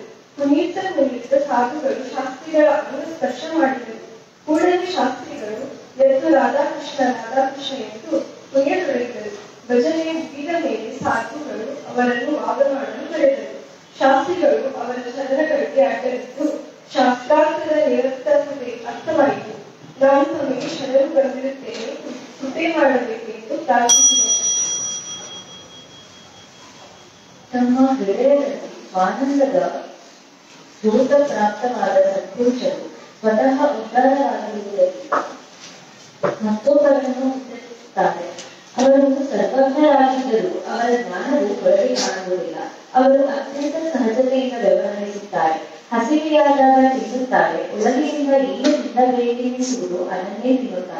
ನಿದ್ರೆ ಬಂದರೆ ಮಲಗುತ್ತಾರೆ, ಎಚ್ಚರವಾದರೆ ಏಳುತ್ತಾರೆ. ಯಾರಾದರೂ ಮಾತನಾಡಲು ಬಂದರೆ ಅವರೊಡನೆ ಮಾತನಾಡುತ್ತಾರೆ, ಇಲ್ಲದಿದ್ದರೆ ಸುಮ್ಮನೆ ಕೂಡುತ್ತಾರೆ ಹಾಗೂ ತಮ್ಮಲ್ಲಿಯೇ ರಮಿಸುತ್ತಾರೆ. ಇದೆಲ್ಲ ದೇಹದ ಸಹಜತೆ. ಮನಸ್ಸಿನ ದೃಷ್ಟಿಯಿಂದಲೂ ಪ್ರಸಂಗಕ್ಕನುಸಾರವಾಗಿ ಎಷ್ಟು ಅವಶ್ಯವೋ ಅಷ್ಟೇ ವಿಚಾರ ಮಾಡುತ್ತಾರೆ. ವಸ್ತುವು ಎದುರಿಗೆ ಬಂದಾಗ ಅದರ ನೆನಪು ಆಗುತ್ತದೆ ಹಾಗೂ ಮುಂದಿನಿಂದ ದೂರವಾದರೆ ಅದು ಮನಸ್ಸಿನಲ್ಲಿ ಲೀನವಾಗಿ ಹೋಗುತ್ತದೆ. ಉದಾಹರಣೆ, ಒಬ್ಬ ದೊಡ್ಡ ಸತ್ಪುರುಷರು ತಮ್ಮ ಶಿಷ್ಯನನ್ನು ಕರೆದುಕೊಂಡು ಪ್ರವಾಸಕ್ಕೆ ಹೊರಟಿದ್ದರು. ದಾರಿಯಲ್ಲಿ ಒಂದು ದೊಡ್ಡ ಹಳ್ಳ ಬಂದಿತು. ಆ ಕಡೆಗೆ ಹೇಗೆ ಹೋಗಬೇಕೆಂದು ವಿಚಾರ ಮಾಡುತ್ತಾ ದಂಡೆಯ ಮೇಲೆ ನಿರಂತರವಾಗಿ ಒಬ್ಬ ತರುಣಿಯು ಬಂದಳು. ಅವಳಿಗೂ ಆ ಕಡೆ ಹೋಗಬೇಕಾಗಿತ್ತು. ನನ್ನನ್ನು ಆ ಕಡೆಗೆ ಕರೆದೊಯ್ಯುತ್ತೀರಾ ಎಂದು ಕೇಳಿದಳು. ಸಾಧುಗಳು ಕೂಡಲೇ ಸಮ್ಮತಿಸಿದರು. ಅವಳನ್ನು ತಮ್ಮ ಹೆಗಲ ಮೇಲೆ ಕೂರಿಸಿಕೊಂಡು ಆ ಕಡೆಗೆ ಕರೆದೊಯ್ದು ಬಿಟ್ಟರು. ಗುರು ಶಿಷ್ಯರು ಸಾಯಂಕಾಲದಷ್ಟೊತ್ತಿಗೆ ತಮ್ಮ ಸ್ಥಾನಕ್ಕೆ ತಲುಪಿದರು. ತಿನ್ನುವುದಾದ ಮೇಲೆ ಶಿಷ್ಯನಿಗೆ ತಡೆದುಕೊಳ್ಳಲಾಗದೆ ಗುರುಗಳನ್ನು, ಮಹಾರಾಜ, ನಾನು ನಿಮ್ಮನ್ನು ಒಂದು ವಿಷಯ ಕೇಳಬಹುದೇ? ಸಾಧುಗಳು ಸ್ತ್ರೀಯರಿಂದ ದೂರವಿರಬೇಕೆಂದು ನೀವೇ ಹೇಳುತ್ತೀರಿ. ಆದರೆ ಇಂದು ನೀವೇ ಆ ಹುಡುಗಿಯನ್ನು ಹೆಗಲ ಮೇಲೆ ಕೂರಿಸಿಕೊಂಡು ಈ ದಂಡೆಗೆ ಕರೆದದ್ದೀರಿ. ಇದು ಉಚಿತವೋ ಎಂದರು. ಸಾಧುಗಳು ಕೂಡಲೇ, ನಾನು ಅವಳನ್ನು ದಂಡೆಯ ಮೇಲೆ ಬಿಟ್ಟು ಬಂದಿರುವೆ. ಆದರೆ ನೀನು ಮಾತ್ರ ಅವಳನ್ನು ಇನ್ನೂ ಹೊತ್ತುಕೊಂಡೇ ಇರುತ್ತೀಯಲ್ಲ, ಇದಕ್ಕೆ ನನ್ನ ಬೇಕು ಎಂದರು. ಸಾಧು ಪುರುಷರು ಅತ್ಯಂತ ನಿಷ್ಕಾಮರಾಗಿದ್ದರೂ ಸಕಾಮರಂತೆ ಕರ್ಮ ಮಾಡುತ್ತಾರೆ. ನನ್ನನ್ನೆಂಬ ಭಾವವಿಲ್ಲದಿದ್ದರೂ ನಿತ್ಯದ ವ್ಯವಹಾರ ಮಾಡುತ್ತಾರೆ. ವಿಕಾರದ ಅಗ್ನಿಯಲ್ಲಿದ್ದರೂ ಅವರು ಸುಡುವುದಿಲ್ಲ. ಮಕ್ಕಳು ಮರಿಗಳಾಗಿದ್ದರೂ ಮಮತ್ವದಲ್ಲಿ ಸಿಕ್ಕಿಕೊಳ್ಳುವುದಿಲ್ಲ. ವಿಷಯದಲ್ಲಿದ್ದರೂ ಇಂದ್ರಿಯಗಳ ಅಧೀನರಾಗಿರುವುದಿಲ್ಲ ಹಾಗೂ ಸುಖಗಳ ಕಲ್ಲೋಲದಲ್ಲಿದ್ದರೂ ಇದರಿಂದ ಅವರು ವಿಚಲಿತರಾಗುವುದಿಲ್ಲ. ಜನರಿಗೆ ಮಾರ್ಗದರ್ಶನ ಮಾಡುವುದಕ್ಕಾಗಿ ಅತ್ಯಂತ ಸಣ್ಣ ಸಣ್ಣ ಕೆಲಸಗಳನ್ನು ಕೂಡ ಮಾಡುತ್ತಾರೆ. ಉದಾಹರಣೆ, ಧರ್ಮರಾಜನು ರಾಜಸೂಯ ಯಜ್ಞ ಮಾಡಿದರು. ಆ ಸಮಯದಲ್ಲಿ ಭಾರತದ ಎಲ್ಲಾ ಶ್ರೇಷ್ಠ ಸ್ತ್ರೀ ಪುರುಷರು ಸೇರಿದ್ದರು. ಆ ಯಜ್ಞಕ್ಕೆ ಶ್ರೀಕೃಷ್ಣನು ಉಪಸ್ಥಿತನಿದ್ದರು. ಯಜ್ಞದ ಸಿದ್ಧತೆ ಬಹಳ ದೊಡ್ಡ ಪ್ರಮಾಣದಲ್ಲಿ ನಡೆದಿತ್ತು. ಅದನ್ನು ನೋಡಿ ಕೃಷ್ಣನು, ಧರ್ಮರಾಜ, ನನಗೂ ಏನಾದರೂ ಕೆಲಸ ಹೇಳು ಎನ್ನಲು ಧರ್ಮರಾಜನು ಶ್ರೀಕೃಷ್ಣ, ನಿನಗೆ ಯಾವ ಕೆಲಸ ಹೇಳಲಿ? ನೀನು ನಮಗೆ ಅತ್ಯಂತ ಪೂಜ್ಯನಾದವನು. ನಿನ್ನ ಯೋಗ್ಯತೆಯ ಕೆಲಸವು ನಮ್ಮ ಕಡೆಗೆ ಇಲ್ಲವೇ ಇಲ್ಲ. ಈ ಉತ್ತರ ಹೇಳಿ ಶ್ರೀಕೃಷ್ಣನು, ನಾನು ನಿಮಗೆ ಪೂಜ್ಯನಿರುವೆ. ಆದರೆ ನಾನೇನು ನಾರಾಯಣನೇ, ನಾನು ಕೂಡ ಏನಾದರೂ ಕೆಲಸ ಮಾಡಲು ಶಕ್ಯವಿದೆ. ಅದಕ್ಕೆ ಧರ್ಮರಾಜನು, ದೇವ, ನೀನೇ ನಿನ್ನ ಕೆಲಸವನ್ನು ಶೋಧ ಮಾಡಿಕೊ ಎನ್ನಲು ಶ್ರೀಕೃಷ್ಣನು ಎಂಜಲು ತೆಗೆಯುವ ಕಾರ್ಯ ಮಾಡಿದರೆಂದು ಎಲ್ಲರಿಗೂ ತಿಳಿದೇ ಇದೆ. ಪ್ರಾರಂಭಿಸಿದ ಕಾರ್ಯ ಉತ್ತಮವಾಗಿ ನೆರವೇರಿದರೆ ಸಾಧುವಿಗೆ ನಷ್ಟವಾಗುವುದೆಂದೇನೂ ಇಲ್ಲ. ಅಥವಾ ಪ್ರಾರಬ್ಧಾನುಸಾರ ಅದು ಅರ್ಥಕ್ಕೆ ಉಳಿದರೆ ಅವನಿಗೆ ಇಷ್ಟಾದೆನಿಸುವುದೂ ಇಲ್ಲ. ಅವನು ಯಾರ ಕಡೆಗೆ ಕೃಪಾದೃಷ್ಟಿಯಿಂದ ನೋಡುತ್ತಾನೋ ಅವನ ಹೃದಯದಲ್ಲಿ ಪರಮಾತ್ಮನು ಪ್ರಕಟವಾಗುತ್ತಾನೆ. ಆತ್ಮಸ್ವರೂಪದೊಂದಿಗೆ ಅಖಂಡ ಯೋಗ ಸಾಧಿಸಿರುವುದರಿಂದ ಅವನಿಗೆ ಆನಂದ ಅಖಂಡ ಅನುಸಂಧಾನವಿರುತ್ತದೆ. ವಿಶ್ವದಲ್ಲಿ ಭಗವಂತನ ಲೀಲೆಯು ನಡೆದಿರುತ್ತದೆ. ಆ ಲೀಲೆಗಳಲ್ಲಿ ತನ್ನ ದೇಹವು ಒಂದು ಲೀಲೆಯಾಗಿರುತ್ತದೆ ಎಂದು ಅವನಿಗೆ ನಿಶ್ಚಿತವಾಗಿ ಅನಿಸುತ್ತದೆ. ತನ್ನ ದೇಹದ ಕಡೆಗೆ ಸಾತ್ವಿಕ ಭಾವನೆ ಉಳ್ಳವನಾದ್ದರಿಂದ ಭಾರತದ ಚಮತ್ಕಾರವನ್ನು ನೋಡುತ್ತಾನೆ. ತನ್ನ ಸಹವಾಸದ ಮಹಾಯೋಗವನ್ನು ಅನೇಕ ಸಾಮಾನ್ಯ ಜೀವಿಗಳಿಗೆ ಒದಗಿಸಿ ಅವನು ಉದ್ಧಾರ ಮಾಡುತ್ತಾನೆ. ಉದಾಹರಣೆಗೆ, ವೃಂದಾವನೆಯಲ್ಲಿ ಶ್ರೀ ಬ್ರಹ್ಮಚೈತನ್ಯ ಮಹಾರಾಜರ ಆಶ್ರಮದಲ್ಲಿ ದಾದೋಬ ಮುಪಾಶಿ ಎಂಬ ಹೆಸರಿನ ಅತ್ಯಂತ ಬಡವರೊಬ್ಬರು ಇರುತ್ತಿದ್ದರು. ಅವನು ಎಂದೂ ಭಜನೆ, ಪೂಜೆ, ನಾಮಸ್ಮರಣೆ ಮಾಡುತ್ತಿರಲಿಲ್ಲ. ಒಂದು ದಿವಸ ಮಧ್ಯಾಹ್ನ ಊಟಕ್ಕೆ ಎಡೆ ಹಾಕುತ್ತಿತ್ತು. ಶ್ರೀ ಮಹಾರಾಜರು ಸ್ವತಃ ಎಡೆ ಹಾಕತೊಡಗಿದ್ದರು. ದಾದೋಬ ಸುಮ್ಮನೆ ಮುಂದೆ ನಿಂತುಕೊಂಡಿದ್ದರು. ಶ್ರೀ ಮಹಾರಾಜರು, ದಾದ, ಏನಾದರೂ ಕೆಲಸ ಮಾಡಬೇಕು, ಪುಕ್ಕಟ್ಟೆಯಾಗಿ ತಿನ್ನಬಾರದು ಎಂದರು. ಅದಕ್ಕೆ ದಾದೋಬ, ಮಹಾರಾಜ, ಈ ಬೇಸರದ ಮಾತು ಸಾಕು ಎಂದು ಉತ್ತರಿಸಿದರು. ಈ ರೀತಿಯ ವಿಲಕ್ಷಣ ಉತ್ತರವನ್ನು ಕೇಳಿ ಶ್ರೀ ಮಹಾರಾಜರು ನಮಗೂ ಒಳ್ಳೆಯದಪ್ಪ ಎಂದು ಸುಮ್ಮನಾದರು. ದಾದೋಬನ ಅಂತಕಾಲವು ಸಮೀಪಿಸಿದಾಗ ಅವನನ್ನು ಶ್ರೀರಾಮನ ಎದುರಿಗೆ ತಂದು ಹಾಕಿದರು. ಅವನು ತನ್ನ ಕೈಯಿಂದ ಪಕ್ಕಕ್ಕೆ ಸರಿಸಿರಿ ಎಂದು ಸನ್ನೆ ಮಾಡುತ್ತಿದ್ದನು. ಅವನು ಏನು ಅನ್ನುತ್ತಾನೆಂಬುದು ಯಾರಿಗೂ ತಿಳಿಯಲಿಲ್ಲ. ಶ್ರೀರಾಮನ ಎದುರಿಗೆ ಪರದೆ ಎಳೆದಿದ್ದರು. ಆದ್ದರಿಂದ ಅವನಿಗೆ ಶ್ರೀರಾಮನ ಮುಖವು ಕಾಣದಂತಾಗಿತ್ತು. ಪರದೆ ತಮಗೆ ಸರಿಸಲು ಅವನು ಕಣ್ತುಂಬ ಶ್ರೀರಾಮನನ್ನು ನೋಡಿ ಪ್ರಾಣ ಬಿಟ್ಟರು. ಯಾರಿಗೆ ಭಗವಂತನ ಮೇಲೆ ಪ್ರೇಮ ಇರುತ್ತದೆಯೋ ಅವನಿಗೆ ಶ್ರೀರಾಮನ ಸ್ಮರಣೆ ಆಗುತ್ತದೆ ಎಂಬುದರಲ್ಲಿ ಆಶ್ಚರ್ಯವೇನಿಲ್ಲ. ಆದರೆ ಯಾರು ಆ ವಿಷಯದಲ್ಲಿಯೇ ರಾಮನನ್ನು ಸ್ಮರಿಸಿಲ್ಲವೋ, ಆದರೆ ಸಂತರ ಸಹವಾಸದಲ್ಲಿರುವರೋ ಅವರಿಗೆ ಅಂತಕಾಲದಲ್ಲಿ ರಾಮನ ಸ್ಮರಣೆಯಾಗಬೇಕಾದರೆ ಇದು ನಿಜವಾಗಿಯೂ ಸತ್ಸಂಗದ ಪ್ರಭಾವವಾಗಿರುತ್ತದೆ. ಸತ್ಸಂಗದಿಂದ ಮನುಷ್ಯರು ಉದ್ಧಾರವಾಗಿ ಹೋಗುತ್ತಾರೆಂಬುದರಲ್ಲಿ ಆಶ್ಚರ್ಯವಿಲ್ಲ. ಆದರೆ ಆಕಳು, ಕುದುರೆ, ನಾಯಿ ಹಾಗೂ ಕತ್ತೆಗಳು ಕೂಡ ಉದ್ಧಾರವಾಗಿ ಹೋಗುತ್ತವೆ. ಉದಾಹರಣೆ, ಗೋದಾವರಿಯಲ್ಲಿ ಬೇಸಿಗೆಯು ಬಹಳ ತೀಕ್ಷ್ಣವಾಗಿರುತ್ತದೆ. ಒಂದು ಬೇಸಿಗೆಯಲ್ಲಿ ರೋಗದಿಂದ ಬಳಲುತ್ತಿದ್ದ ಒಂದು ಕತ್ತೆಯು ಮಧ್ಯಾಹ್ನ 2 ಗಂಟೆಯ ಹೊತ್ತಿಗೆ ರಾಮ ಮಂದಿರದ ಎದುರಿಗೆ ಬಂದು ಬಿದ್ದುಕೊಂಡಿತು. ಶ್ರೀ ಮಹಾರಾಜರು ವಿಶ್ರಾಂತಿ ತೆಗೆದುಕೊಳ್ಳುತ್ತಿದ್ದರು. ಅವರಿಗೆ ತಿಳಿದ ಕೂಡಲೇ ಎದ್ದು ಕತ್ತೆಯ ಹತ್ತಿರ ಬಂದರು. ಅದು ಪ್ರಾಣಾಂತಿಕ ಅವಸ್ಥೆಯಲ್ಲಿತ್ತು. ಅದನ್ನು ನೋಡಿ ಶ್ರೀ ಮಹಾರಾಜರು ಕೂಡಲೇ ಗಂಗಾಧರನ್ನು ಹೋದರು ಹಾಗೂ ಅತ್ಯಂತ ಪ್ರೇಮದಿಂದ ಅದರ ಮೈ ಮೇಲೆ ಕೈ ಆಡಿಸುತ್ತಾ ಕುಳಿತರು. ಅಲ್ಲಿ ಉಪಸ್ಥಿತರಿದ್ದವರೆಲ್ಲ ನಾಮಘೋಷ ಮಾಡಲು ಹೇಳಿದರು ಹಾಗೂ ತಾವು ಸ್ವತಃ ಆ ಕತ್ತೆಯ ಬಾಯಲ್ಲಿ ಗಂಗಾಜಲ ಹಾಕಿದರು. ಬಾಯಲ್ಲಿ ಗಂಗಾಜಲ ಬಿದ್ದ ಕೂಡಲೇ ಆ ಪ್ರಾಣಿಯು ಒಂದು ಸಲ ಅವರ ಕಡೆಗೆ ನೋಡಿತು ಹಾಗೂ ಪ್ರಾಣ ಬಿಟ್ಟಿತು. ಆಗ ಶ್ರೀ ಮಹಾರಾಜರು ಶ್ರೀರಾಮನು ಅದರ ಕಲ್ಯಾಣ ಮಾಡಿದರು. ಅದಕ್ಕೆ ಉತ್ತಮ ಜನ್ಮ ಬರುವುದು. ಎಲ್ಲಾ ಜೀವಿಗಳು ಒಂದೇ. ಅಂತಕಾಲದಲ್ಲಿ ಸಹಾಯ ಬರದಿದ್ದರೆ ಎಲ್ಲಾ ಜೀವಿಗಳು ಮುಂದೆ ಹೋಗ್ತಾರೆ. ಅಂದಮೇಲೆ ಕತ್ತೆಯಾದರೇನಾಯಿತು? ಅದಕ್ಕೆ ಸದ್ಗತಿ ಸಿಕ್ಕೇ ಸಿಗುವುದು. ಸತ್ಪುರುಷರು ಲೋಕ ಸಂಗ್ರಹ ಮಾಡುತ್ತಾರೆ. ಅದರಲ್ಲಿಯೂ ವ್ಯಾವಹಾರಿಕ ಜನರೊಡನೆ ವರ್ತಿಸುವಾಗ ಎಷ್ಟೋ ಸಲ ವಿನಾದ ನಿರ್ಮಾಣ ಮಾಡಿ ಜನರಿಗೆ ಕಲಿಸಬೇಕಾಗುತ್ತದೆ.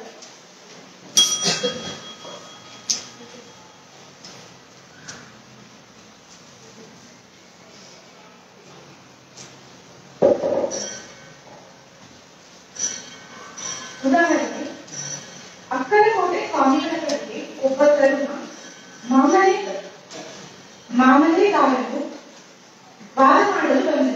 ಸ್ವಾಮಿಗಳು ತುಂಬನೇ ದುಃಖ ಸೇರುತ್ತಾ ಕುಳಿತಿದ್ದರು. ಮಾಮಲೆಗಾರರು ತತ್ವಜ್ಞಾನದ ಅಭ್ಯಾಸವನ್ನು ಸಾಕಷ್ಟು ಮಾಡಿಯೂ ಶೂನ್ಯವಾಗಿ ಸಾಗಿದ್ದರು. ಅವನು ಅನೇಕ ಸಾಧಕರ ಅಪಮಾನ ಮಾಡಿದ್ದರು. ಸ್ವಾಮಿಗಳ ಎದುರಿಗೆ ಅವನು ಒಳ್ಳೆಯ ದುಷ್ಟತೆಯಿಂದ ತನ್ನ ವಾದವನ್ನು ಮಂಡಿಸಿದರು. ಅವನು ಇದೆಲ್ಲ ಶೂನ್ಯವಿರುತ್ತದೆ. ಉತ್ಪತ್ತಿ ವಿನಾಶ ಎಂಬುದು ಭ್ರಮೆಯಾಗಿರುತ್ತದೆ. ಮನುಷ್ಯರೆಲ್ಲ ಒಂದೇ ಇರುವುದರಿಂದ ಸಾಧು, ಸಜ್ಜನ, ದುರ್ಜನ, ಉತ್ತಮ, ನೀಚ ಎಂಬ ಭೇದವು ನಿರಂತರವಾಗುತ್ತದೆ. ಇಲ್ಲಿ ಮೋಕ್ಷವೂ ಇಲ್ಲ, ಬಂಧನವೂ ಇಲ್ಲ ಎನ್ನುತ್ತಿದ್ದರು. ಸ್ವಾಮಿಗಳು ಶಾಂತವಾಗಿ ಕೇಳುತ್ತಿದ್ದರು. ಹತ್ತಿರದಲ್ಲಿ ಭಜನೆಯ ತಂಬೂರಿ ಇತ್ತು. ಸ್ವಾಮಿಗಳು ಅದನ್ನು ತೆಗೆದುಕೊಂಡರು. ಮಾಮಲೆಗಾರನು ತಲೆ ಹೊಡೆದರು. ಅವನು ಬಹಳ ಕೋಪಗೊಂಡರು. ಆಗ ಸ್ವಾಮಿಗಳು, ಕತ್ತೆ ಎಲ್ಲವೂ ಶೂನ್ಯವಾಗಿದ್ದರೆ ಈ ನಿನ್ನ ಕೋಪವು ಎಲ್ಲಿಂದ ಬಂದಿತ್ತು ಎನ್ನಲು ಮಾಮಲೆಗಾರನು ಏನು ಮಾತನಾಡದೆ ಹೊರಟು ಹೋದರು. ಮಾನದೇಶದಲ್ಲಿ ಒಬ್ಬ ದೊಡ್ಡ ಸತ್ಪುರುಷರಾಗಿ ಹೋದರು. ಅವರ ಕಡೆಗೆ ಒಬ್ಬ ಮನುಷ್ಯನು ಬಂದನು ಹಾಗೂ ನನಗೆ ಬ್ರಹ್ಮಜ್ಞಾನ ಬೇಕು, ನಾನು ಅನೇಕ ಸಾಧುಗಳ ಹತ್ತಿರ ಹೋಗಿ ಬಂದಿರುವೆ, ಯಾರು ನನ್ನನ್ನು ಸಮಾಧಾನಗೊಳಿಸಲಿಲ್ಲ, ತಾವು ನನ್ನನ್ನು ಜ್ಞಾನಿಯನ್ನಾಗಿ ಮಾಡಿ ಎಂದರು. ಅದಕ್ಕೆ ಸತ್ಪುರುಷರು, ಬ್ರಹ್ಮಜ್ಞಾನವು ಅಷ್ಟು ಸುಲಭವಲ್ಲ, ಅದಕ್ಕಾಗಿ ವಿಕಾರಗಳನ್ನು ಗೆಲ್ಲಬೇಕಾಗುತ್ತದೆ ಹಾಗೂ ಸ್ತ್ರೀ ಪುರುಷ ಭೇದವು ಮನಸ್ಸಿನಲ್ಲಿಂದ ಇಲ್ಲವಾಗಬೇಕಾಗುತ್ತದೆ ಎಂದರು. ಅದಕ್ಕೆ ಅವರು, ಮಹಾರಾಜ ನನಗೆ ಇವೆರಡೂ ಸಾಧಿಸಿರುತ್ತಾರೆ ಅಂದರು ಹಾಗೂ ಅನೇಕ ರೀತಿಯಿಂದ ತಿಳಿಸಿ ಹೇಳಿದರು. ಆ ಮನುಷ್ಯನು ಕೇಳಲಿಲ್ಲ. ಮರುದಿವಸ ಅವನು ಸ್ನಾನ ಮಾಡಿ ಬರುತ್ತಿದ್ದರು. ಆಗ ಅವನನ್ನು ನೋಡಿ ಆ ಸತ್ಪುರುಷರು ಒಬ್ಬ ವೃದ್ಧ ಅಜ್ಞಾಧಾರಕ ಹೆಣ್ಣು ಮಗಳಿಗೆ, ನೀನು ಹೋಗಿ ಆ ಮನುಷ್ಯನ ದೋತರ ಬಿಚ್ಚು ಎನ್ನಲು, ಅದರಂತೆ ಆ ಹೆಣ್ಣು ಮಗಳು ಮುಂದೆ ಹೋಗಿ ಅವನ ನೀರಿಗೆ ಕೈ ಹಾಕಲು ಆ ಮನುಷ್ಯನು ಅತ್ಯಂತ ಸಂತಾಪಗೊಂಡನು ಹಾಗೂ ಅದೇ ಕ್ರೋಧಾವೇಶದಲ್ಲಿ ಒದರಾಡುತ್ತಾ ಆ ಸತ್ಪುರುಷರ ಹತ್ತಿರ ಒಂದು, ಇವಳೇನು ಹೆಣ್ಣು ಮಗಳು ಅಥವಾ ರಾಕ್ಷಸಿಯು, ನನ್ನ ದೋತರ ಬಿಚ್ಚದೊಳಗಿದ್ದಾಳೆ ಎನ್ನಲು ಆ ಸತ್ಪುರುಷರು ಶಾಂತವಾಗಿ, ನೀನು ನಿನ್ನೇ ಕ್ರೋಧವನ್ನು ಹೇಳಿದ್ದೀರಲ್ಲ, ನನಗೆ ಸ್ತ್ರೀ ಪುರುಷ ಬೇಗ ಉಳಿದಿಲ್ಲವೆಂದಿದ್ದರಲ್ಲ ಅಂದರು. ಆ ಮನುಷ್ಯನು ಕೋಪದಿಂದ ಇಳಿದು ಹೋಗಿ ಅಂದಿನಿಂದ ಬ್ರಹ್ಮಜ್ಞಾನದ ಮಾತು ಬಿಟ್ಟು ನಾಮಸ್ಮರಣೆ ಮಾಡತೊಡಗಿದನು.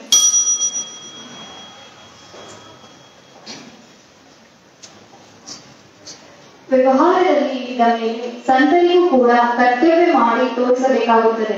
ಪ್ರಯತ್ನವು ವ್ಯವಹಾರದಲ್ಲಿದ್ದ ದೇವವಾದದ್ದರಿಂದ ಲೋಕ ಸಂಗ್ರಹ ಮಾಡುವ ಸತ್ಪುರುಷರು ಸಂಪೂರ್ಣ ಪ್ರಯತ್ನ ಮಾಡುತ್ತಾರೆ. ಆದರೆ ಅವರಿಗೆ ಅದರಿಂದ ಬರುವ ಫಲದ ಮಹತ್ವ ಮಾತ್ರ ಏನೂ ಇರುವುದಿಲ್ಲ. ಉದಾಹರಣೆ, ವರಹಾಡದಲ್ಲಿ ಒಬ್ಬ ಸತ್ಪುರುಷರಿದ್ದರು. ಅವರ ಸಂಬಂಧಿಗಳು ವಂಚನೆಯಿಂದ ಅವರ ಪಾಲಿನ ಪಿತ್ರಾರ್ಜಿತ ಭೂಮಿಯನ್ನು ಎತ್ತಿ ಹಾಕಿದರು.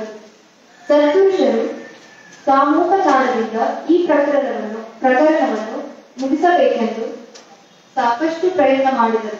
ಆದರೆ ಸಂಬಂಧಿಗಳು ಏನು ಹೇಳಿದರೂ ಕೇಳಲಿಲ್ಲ. ಆಗ ಅವರು ಕೋರ್ಟ್ನಲ್ಲಿ ಕೇಸ್ ಮಾಡಿದರು. ಕೆಳಗಿನ ಕೋರ್ಟ್ನಲ್ಲಿ ಹಾಗೂ ಹೈಕೋರ್ಟ್ನಲ್ಲಿ ಕೇಸು ಸತ್ಪುರುಷರ ವಿರುದ್ಧವಾಯಿತು.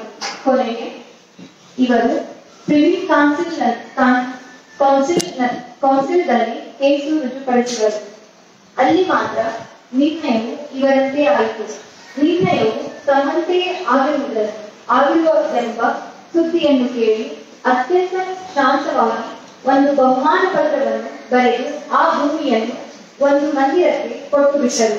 ನಿಜವಾಗಿಯೂ ಅವರು ತಮ್ಮ ಭೂಮಿಯು ಕಪ್ಪಾಗಿತ್ತೋ ಅಥವಾ ಬೆಳ್ಳಗಿತ್ತೋ ಎಂಬುದನ್ನು ಕೂಡ ನೋಡಿರಲಿಲ್ಲ. ಆದರೆ ವ್ಯವಹಾರದಲ್ಲಿ ನಿಷ್ಕರ್ಮ ಕರ್ಮ ಹೇಗೆ ಮಾಡಬೇಕೆಂಬ ಪಾಠವನ್ನು ಕಲಿಸಿಕೊಟ್ಟರು. ಅಖಂಡವಾಗಿ ಸಹಜ ಸಮಾಧಿಯಲ್ಲಿರುವ ಸಂತರು ಹೇಗೆ ನಡೆಯುತ್ತಾರೆ ಎಂಬುದನ್ನು ಸಂಪೂರ್ಣವಾಗಿ ಹೇಳುವುದು ಶಕ್ಯವಿಲ್ಲ. ನಾನು ಭಗವಂತನಾಗಿ ಇರುತ್ತೇವೆ. ನಮ್ಮ ಕರ್ಮಗಳನ್ನು ಅವನು ನಿರಂತರ ನೋಡುತ್ತಿರುತ್ತಾನೆ. ನಮ್ಮ ಪ್ರಯತ್ನಕ್ಕೆ ಅವನ ಇಚ್ಛೆಯಿಂದಲೇ ಫಲವು ಪ್ರಾಪ್ತವಾಗುತ್ತದೆ ಎಂಬುದು ಅವರಿಗೆ ಪೂರ್ಣ ನಿಶ್ಚಿತವಾದದ್ದರಿಂದ ತಮ್ಮ ಪಾಲಿಗೆ ಬಂದ ಕರ್ಮಗಳನ್ನು ಅವರು ಪುನಃ ಪೂರ್ವಕ ಮಾಡುತ್ತಾರೆ. ತಮ್ಮ ಪ್ರಯತ್ನಕ್ಕೆ ಅಪಯಶ ಪ್ರಾಪ್ತವಾದರೆ ಅವರಿಗೆ ದುಃಖವಾಗುವುದಿಲ್ಲ. ಈ ರೀತಿಯಾದ ಅಕರ್ತೃತ್ವ ಭಾವನೆಯ ಉದಾರ ದೃಷ್ಟಿಕೋನದಿಂದ ಅವರ ಜೀವನವು ಆನಂದದಿಂದ ತುಂಬಿ ಹೋಗುತ್ತದೆ.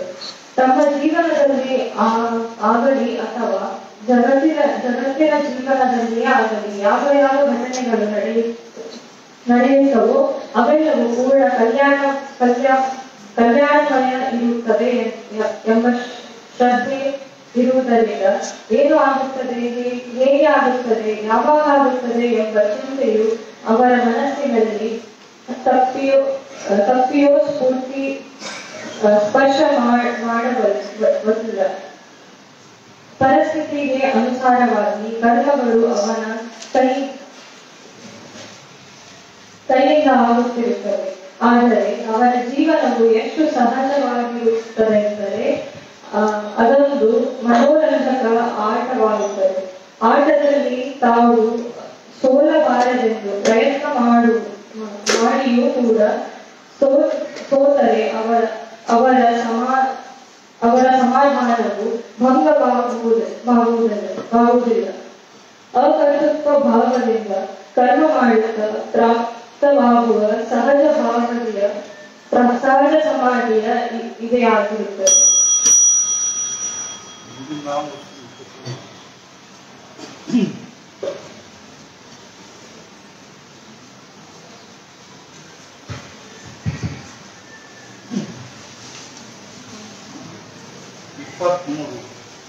ಉಪಸಂಹಾರ.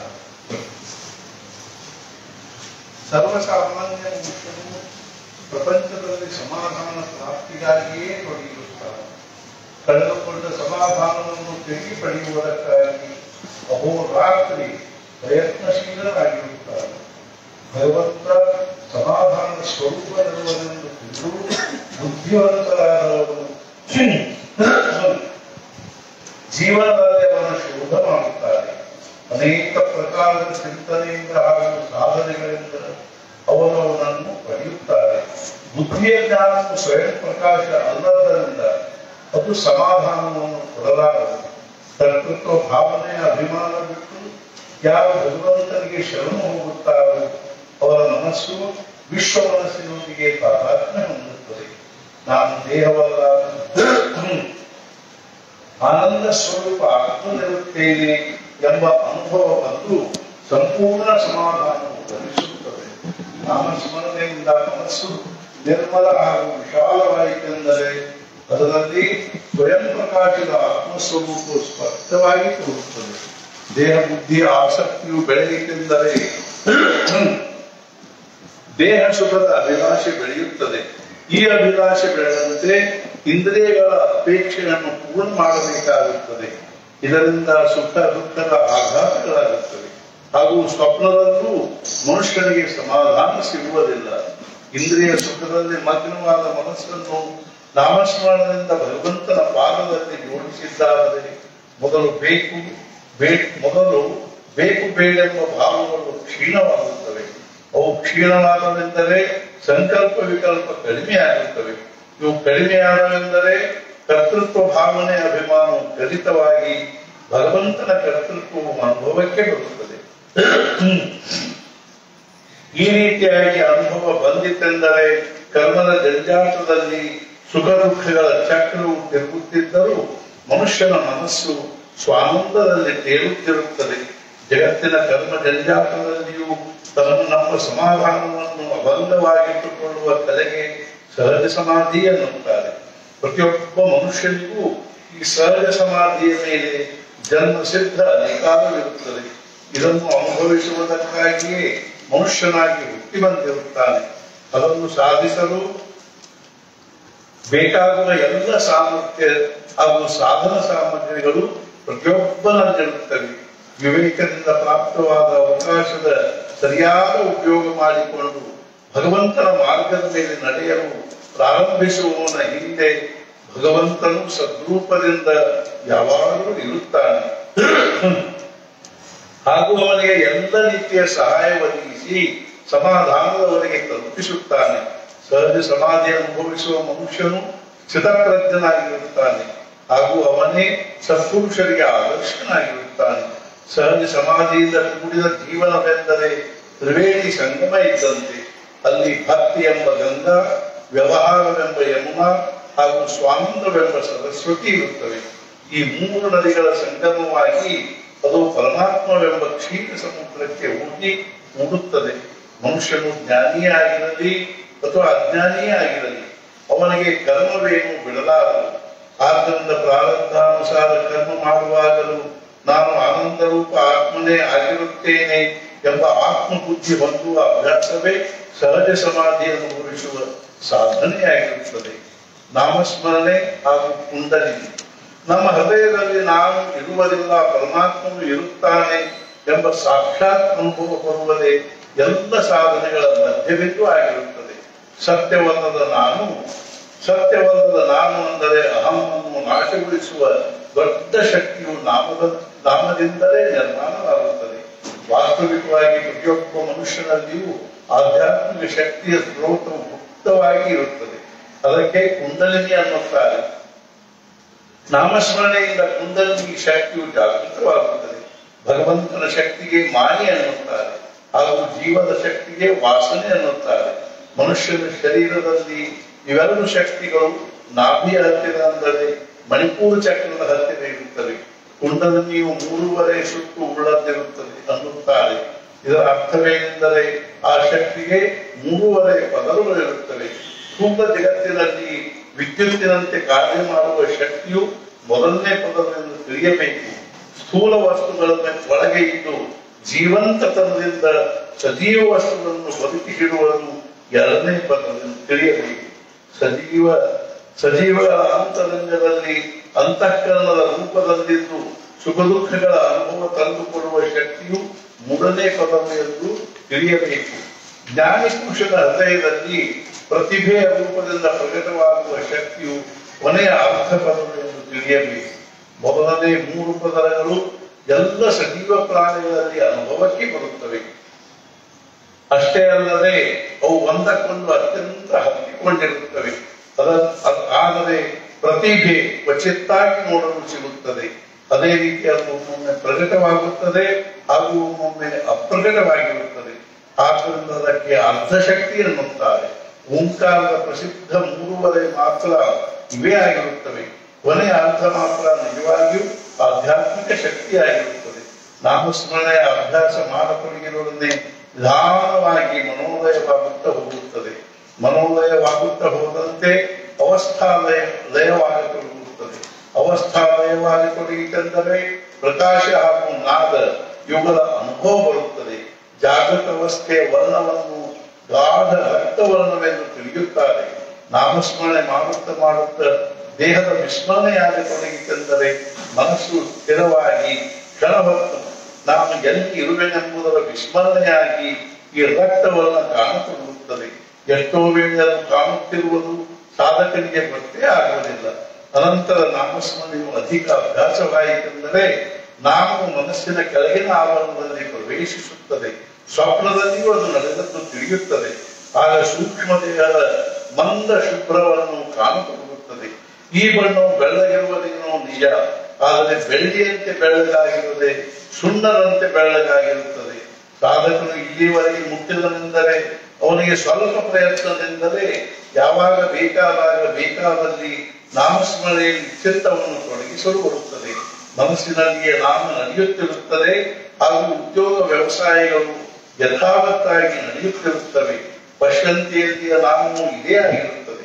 ಇದರ ಮುಂದಿನ ಅವಸ್ಥೆಯನ್ನು ಹೊಂದುವುದಕ್ಕಾಗಿ ಸಾಧಕರಿಗೆ ಸರಿಯಾದ ಅಭ್ಯಾಸ ಮಾಡಬೇಕಾಗುತ್ತದೆ. ನಾಮವು ಹೃದಯದಲ್ಲಿ ಸ್ಥಿರವಾಯಿತೆಂದರೆ ಗಾಢ ನಿದ್ರೆಯಲ್ಲಿಯೂ ಕೂಡ ನಾಮಸ್ಮರಣೆ ನಡೆಯುತ್ತದೆ. ಇಂಥ ಸಾಧಕನು ಮಲಗಿಕೊಂಡಾಗ ಅವನ ಹೃದಯಕ್ಕೆ ಕಿವಿ ಹಚ್ಚಿದರೆ ನಾಮದ ಮಂದವಾದ ಹಾಗೂ ಸ್ಪಷ್ಟವಾದ ಉಚ್ಚಾರವು ಕೇಳಿಬರುತ್ತದೆ. ಈ ಅವಸ್ಥೆಯಲ್ಲಿ ಅವನಿಗೆ ಪೀತವನ್ನು ಕಾಣಿಸುತ್ತದೆ. ಈ ಹಳದಿ ಬಣ್ಣದಲ್ಲಿ ಒಂದೊಂದು ಸಲ ಕಪ್ಪು ಬಣ್ಣದ ಛಾಯೆ ಇರುತ್ತದೆ. ಅದೇ ರೀತಿ ಎಷ್ಟೋ ಸಲ ಯಾವ ಬಣ್ಣವೂ ಕಾಣದೆ ಕೇವಲ ಶೂನ್ಯಾಕಾರ ಕೃಷ್ಣವರ್ಣವು ಕಾಣುತ್ತದೆ. ಈ ರೀತಿಯಾಗಿರುವುದು ಉಚಿತವೇ ಇರುತ್ತದೆ. ಏಕೆಂದರೆ ಬುದ್ಧಿಯ ಬಣ್ಣವು ಹಳದಿ ಇರುತ್ತದೆ ಹಾಗೂ ದೇಹದೊಂದಿಗೆ ತಾದಾತ್ಮ್ಯವಾದ ಬುದ್ಧಿಯ ಹಳದಿ ಬಣ್ಣದಲ್ಲಿ ಕಪ್ಪು ಛಾಯೆ ಇರುವುದು ಸಹಜವೇ. ಇದು ಅಲ್ಲದೆ ಬುದ್ಧಿಯೂ ಕೂಡ ಅವಿದ್ಯೆಯಿಂದಲೇ ಅಂದರೆ ಪ್ರಕೃತಿಯಿಂದಲೇ ನಿರ್ಮಾಣವಾಗಿರುವುದರಿಂದ ಅದು ಲಯವಾಯಿತೆಂದರೆ ಕೃಷ್ಣಮಯ ಅಂಧಕಾರವು ನಿರ್ಮಾಣವಾಗುತ್ತದೆ. ಶೂನ್ಯವು ಅನುಭವಕ್ಕೆ ಬರುತ್ತದೆ.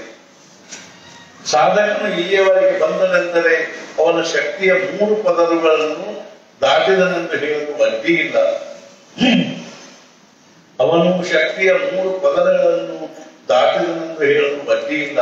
ಜಾಗೃತ, ಸ್ವಪ್ನ ಹಾಗೂ ಸುಷುಪ್ತಿ ಈ 3 ಅವಸ್ಥೆಗಳು ಲಯವಾಗಿರುವುದರಿಂದ ಅದು ಮುಂದಿನ ಅಂದರೆ ತುರ್ಯಾವಸ್ಥೆಯಲ್ಲಿ ಪಾದಾರ್ಪಣೆ ಮಾಡುತ್ತದೆ.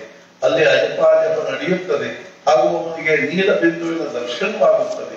ಆ ನೀಲ ಬಿಂದು ಒಮ್ಮೆ ಭೂಮಧ್ಯದಲ್ಲಿ ಕಾಣಿಸುತ್ತದೆ ಹಾಗೂ ಒಮ್ಮೊಮ್ಮೆ ದೃಷ್ಟಿ ಹೊರಡಿಸುತ್ತ ಕಾಣಿಸುತ್ತದೆ.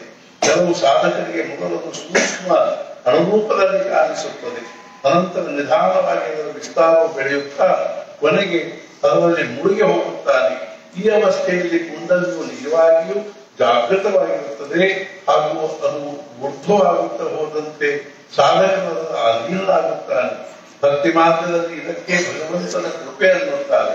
ಕುಂಡಲಿಯ ವಿಷಯದಲ್ಲಿ ಇಲ್ಲಿ ಹೇಳಬೇಕಾದ ಉದ್ದೇಶವೇನೆಂದರೆ ನಾಮಸ್ಮರಣೆಯು ಅಜ್ಞಾನಿ ಜನರ ಮಾರ್ಗವಾಗಿರುತ್ತದೆ ಎಂಬ ತಪ್ಪು ತಿಳುವಳಿಕೆಯು ದೂರವಾಗಬೇಕು. ಅಷ್ಟೇ ಅಲ್ಲದೆ ಮನುಷ್ಯನು ಯೋಗ, ಯಾಗ, ತೀರ್ಥಯಾತ್ರೆ, ಮಂತ್ರ, ತಂತ್ರ, ವೃತಾನುಷ್ಠಾನ, ಪೂಜಾ, ಪಾರಾಯಣ ಇತ್ಯಾದಿ ದೈಹಿಕ ಸಾಧನೆಗಳನ್ನು ಸಹಜವಾಗಿ ಮಾಡುತ್ತಾನೆ. ಆದರೆ ಭಗವಂತನಿಗೆ ನಿರುಪಾಧಿಕವಾದ ಹಾಗೂ ಒಮ್ಮೆಲೆ ಭಗವಂತನವರಿಗೆ ಒಯ್ದು ಮುಟ್ಟಿಸುವ ನಾಮವನ್ನು ಮನಃಪೂರ್ವಕ ತೆಗೆದುಕೊಳ್ಳುವುದರಿಂದ ಕೇವಲ ದೇಹದಿಂದ ಮಾಡಲು ಯೋಗ್ಯವಾದ ಸಾಧನೆ ಮಾಡುವ ಮನುಷ್ಯರು ನಾಮವನ್ನು ತೆಗೆದುಕೊಳ್ಳುವುದರಲ್ಲಿ ಅಸಮರ್ಥನಾಗುತ್ತಾರೆ. ಆದ್ದರಿಂದ ನಾಮವು ಎಷ್ಟು ಸುಲಭವೋ ಅಷ್ಟೇ ಕಠಿಣವಾಗಿರುತ್ತದೆ. ಈ ಅನುಭವ ಬಂದಿರುವುದರಿಂದಲೇ ಶ್ರೀ ತುಕಾರಾಮರಂಥ ನಾಮಯೋಗಿಗಳು ತುಕಾರಾಮನಿಗೆ ಸಾಧನ ಸುಲಭ ಗೋಮಟೆ ಪರಿ ಉಪತಿಷ್ಠೆ ಪೂರ್ವ ಪುಣ್ಯ ಅಂದರೆ ಸಾಧನೆಯು ಅತ್ಯಂತ ಸುಲಭವಾಗಿರುವುದೇನೋ ನಿಜ, ಆದರೆ ಪೂರ್ವ ಪುಣ್ಯದಿಂದಲೇ ಸಾಧಿಸುವಂತಹದ್ದು ಎಂಬ ಮಾತು ಹೇಳಿರುವುದು.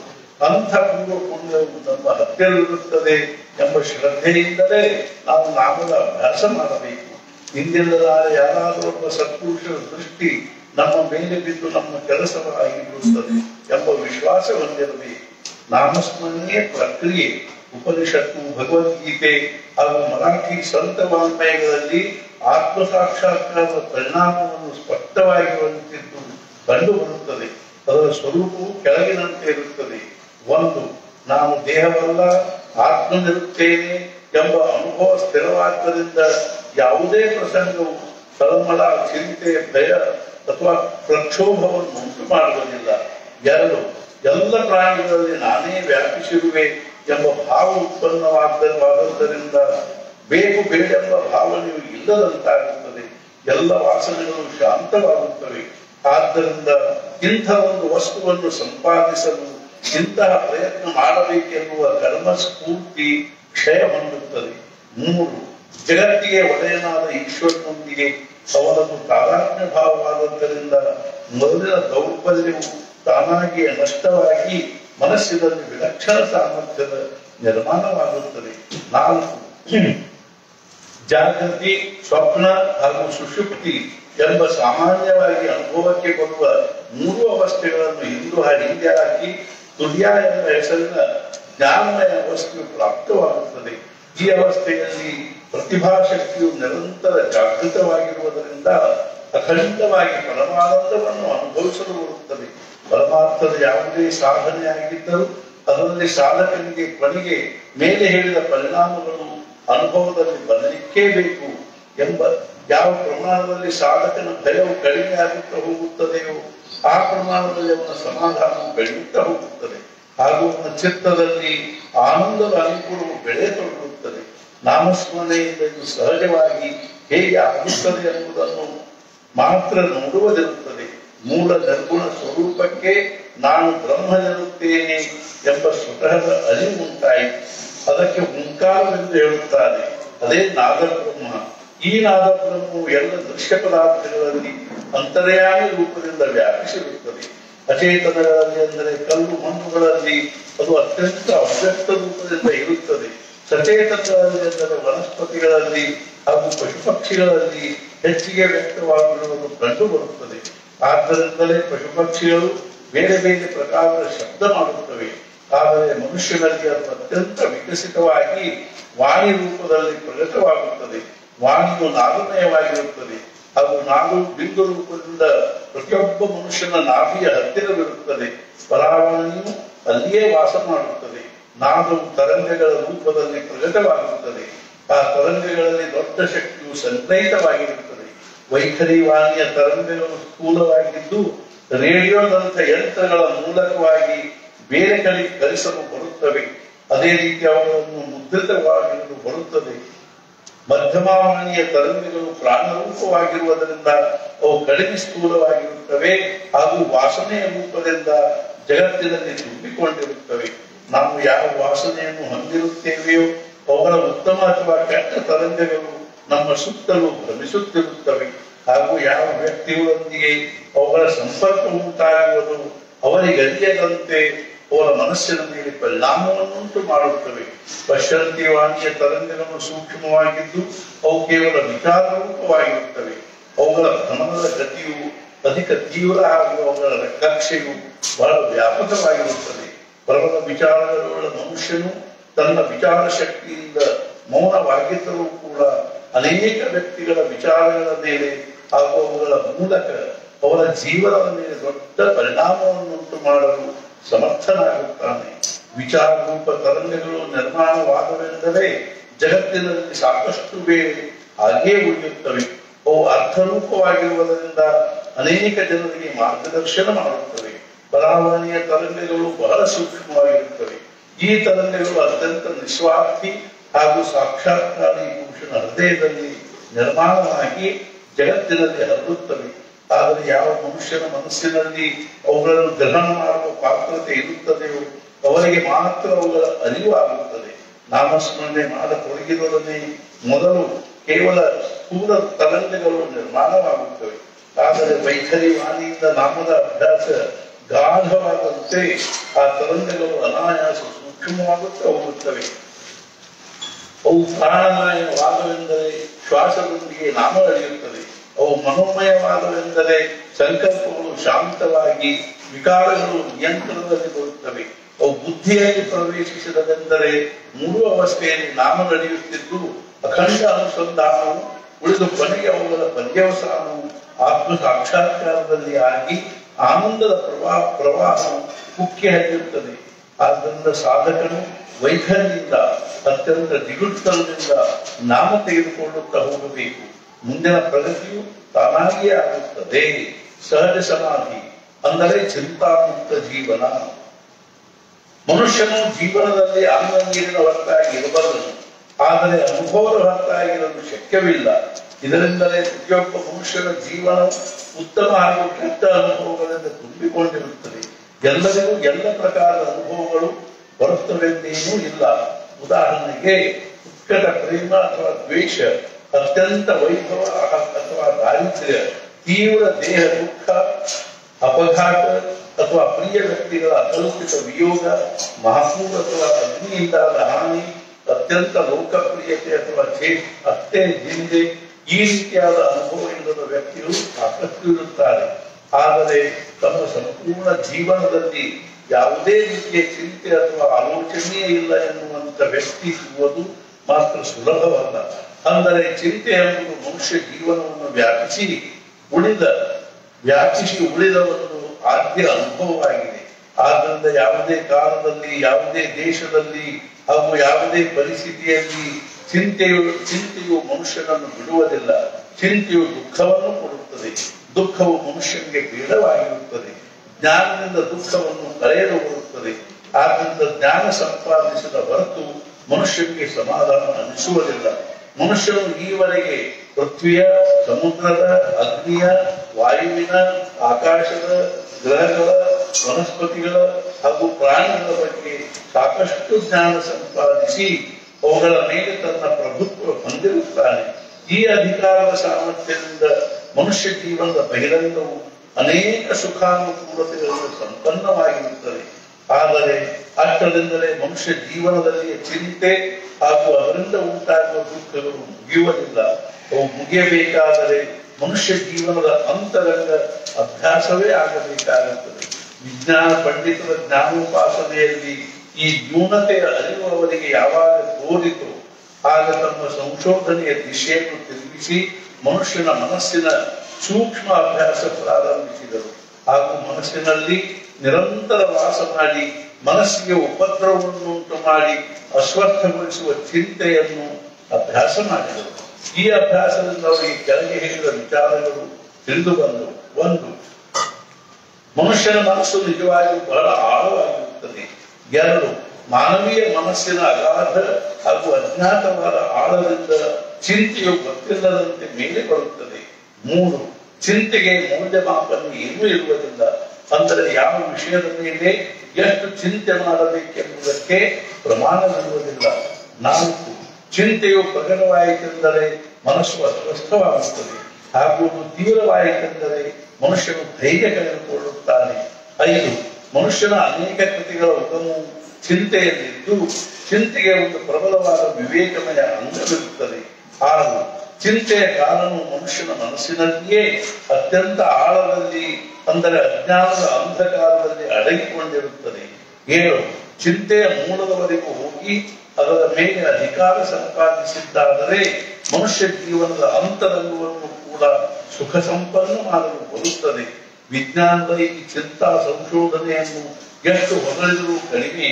ಆದರೆ ಯಾವ ಅವ್ಯಕ್ತ ಅಜ್ಞಾನದಿಂದ ಜೀವದ ಜನ್ಮವಾಗುತ್ತದೆಯೋ ಆ ಪುರಾತನ ಸೂಕ್ಷ್ಮ ಅವ್ಯಕ್ತದಲ್ಲಿಂದಲೇ ಚಿಂತೆಯ ಜನ್ಮವಾಗುತ್ತದೆ. ಅಲ್ಲಿಯವರೆಗೆ ಹೋಗಿ ಅದನ್ನು ಸ್ವಾಧೀನಪಡಿಸಿಕೊಳ್ಳುವುದರಲ್ಲಿ ವಿಜ್ಞಾನ ಅಸಮರ್ಥವಾಗುತ್ತದೆ.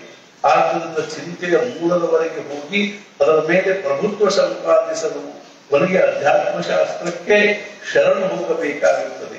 ಅಧ್ಯಾತ್ಮಶಾಸ್ತ್ರದಲ್ಲಿ ಆತ್ಮವಿದ್ಯೆಯ ಅಭ್ಯಾಸದಿಂದ ಮನುಷ್ಯನು ಮೊದಲು ಅಂತರ್ಮುಖನಾಗುತ್ತಾನೆ.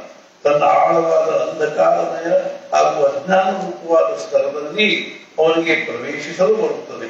ಅಲ್ಲಿರುವ ಅವಿದ್ಯೆಯಲ್ಲಿಯೇ ಅವನಿಗೆ ಚಿಂತೆಯ ಕಾಲನೂ ಸಿಗುತ್ತದೆ. ಅವಿದ್ಯೆಯ ಕಕ್ಷೆಯನ್ನು ದಾಟುವುದಕ್ಕೆ ಸ್ವರೂಪದ ಅನುಸಂಧಾನ ಅಂದರೆ ಭಗವಂತನ ನಾಮಸ್ಮರಣೆ ನಿಶ್ಚಿತವಾಗಿ ಉಪಯೋಗವಾಗುತ್ತದೆ. ನಿರಂತರ ಈಶ್ವರ ಸ್ಮರಣೆಯನ್ನು ಜಾಗೃತವಾಗಿರುವುದರಿಂದ ಜೀವ ಅತೀಂದ್ರಿಯ ಕ್ಷೇತ್ರದಲ್ಲಿ ಪ್ರವೇಶಿಸುತ್ತದೆ. ಅಲ್ಲಿ ಅದಕ್ಕೆ ಇಚ್ಛಕ್ತಿಯ ಸಂಪರ್ಕ ಬರುತ್ತದೆ. ಸಂಪೂರ್ಣ ಸಚೇತನ ಸೃಷ್ಟಿಗೆ ಜನ್ಮ ಕೊಡುವ ಜೀವಂತವಾಗಿರುವ ಹಾಗೂ ಚೈತನ್ಯವಾಗಿರುವ ಇಚ್ಛಕ್ತಿಯ ಸಾಕ್ಷಾತ್ಕಾರದಲ್ಲಿ ಚಿಂತೆಯ ಸಮೂಲ ನಾಶವಾಗುತ್ತದೆ. ಅದೇ ಸಾಕ್ಷಾತ್ಕಾರದಿಂದಾಗಿ ಅಜ್ಞಾನಾಂಧಕಾರದಿಂದ ತುಂಬಿ ಹೋದ ಮನುಷ್ಯನ ಮನಸ್ಸು ಜ್ಞಾನದಿಂದ ತುಂಬಿ ಹೋಗುತ್ತದೆ. ನಿಜವಾಗಿಯೂ ಅನಂತ ಪ್ರಕಾರದ ಜೀವಿಗಳನ್ನು ಜೀವಂತವಾಗಿರುವ ಇಚ್ಛಕ್ತಿಯ ವಿಸ್ಮರಣೆಯಾಗಿ ಏನಾಗುತ್ತದೆ, ಹೇಗೆ ಆಗುತ್ತದೆ ಎಂಬ ವಿಚಾರದಿಂದ ಮನಸ್ಸು ಅಸ್ವಸ್ಥವಾಗುವುದು ಅಜ್ಞಾನವಾದರೆ ಆ ಇಚ್ಛಕ್ತಿಯ ಮೇಲೆ ವಿಶ್ವಾಸ ಬಿಟ್ಟು ಜೀವನದಲ್ಲಿ ಸುಖ ದುಃಖಗಳ ತೂರಾಟದಲ್ಲಿ ಮನಸ್ಸಿನಿಂದ ಶಾಂತವಾಗಿರುವುದು ಜ್ಞಾನವಾಗಿರುತ್ತದೆ. ಈ ಶಾಂತಿಯ ಪ್ರತ್ಯಕ್ಷ ಅನುಭವಕ್ಕೆ ಸಹಜ ಸಮಾಧಿ ಅನ್ನುತ್ತಾರೆ. ಸಹಜ ಸಮಾಧಿಯಲ್ಲಿ ದುಃಖ ಸ್ಪರ್ಶವಿಲ್ಲದ ಆನಂದದ ಅನುಭವ ಬರುತ್ತದೆ. ಮನುಷ್ಯನ ಜೀವನವು ಒಳಗೂ ಹೊರಗೂ ನಿರ್ಭಯ, ಚಿಂತಾಮುಕ್ತ ಹಾಗೂ ಕೃತ್ಯವಾಗುತ್ತದೆ. ಮನುಷ್ಯನು ಹುಟ್ಟಿ ಬರಲು ಮುಖ್ಯವಾಗಿ ಸಾಧಿಸುವುದು ಇದೇ ಆಗಿರುತ್ತದೆ. ಇಂಥ ಚಿಂತಾಮುಕ್ತ ಮನುಷ್ಯನನ್ನು ನೋಡಲು ಸಿಗುವುದು ಕೂಡ ಭಾಗ್ಯವೇ ಆಗಿರುತ್ತದೆ. ಜಾನಕಿ ಜೀವನ ಸ್ಮರಣೆ ವಾಸನೇವ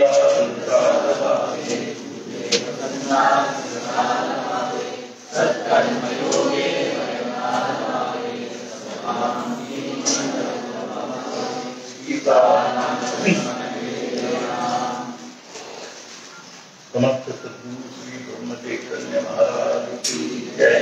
सद्गुरु श्री ब्रह्मानंद महाराज की जय। जय रघुवीर समर्थ। ಎಲ್ಲ ಉಪಹಾರ ಮಾಡಿ ಉಪಹಾರ ಕೆಳಗ ವಿಲಂಬರೇಶ್ವರ ದೇವಸ್ಥಾನ ತನಕ ಹೋಗ್ಬೋದು. ಕೆಲವು ಗಾಡಿ ಅನುಕೂಲ ಹಾಕೊಂಡು ಒಳ್ಳೆಯದಾಗ್ತದೆ. ಬರೋಬ್ಬರಿ ಎಲ್ಲರೂ ಹಿಂದೆಯಿಂದ 11 ಗಂಟೆಗೆ ಬಿಡೋದು. ಬಂದು 12 ಅಷ್ಟೊತ್ತಿಗೆ ಬರುವಂತೆ ಬಂದ ಕೂಡಲೇ ಅವತ್ತು ಶಂಕಾ ಸಮಾಧಾನಗಳನ್ನು ಮುಗಿಸಿ ನಿಮ್ಮನ್ನು ನಿಶಂಕ ಮಾಡಿ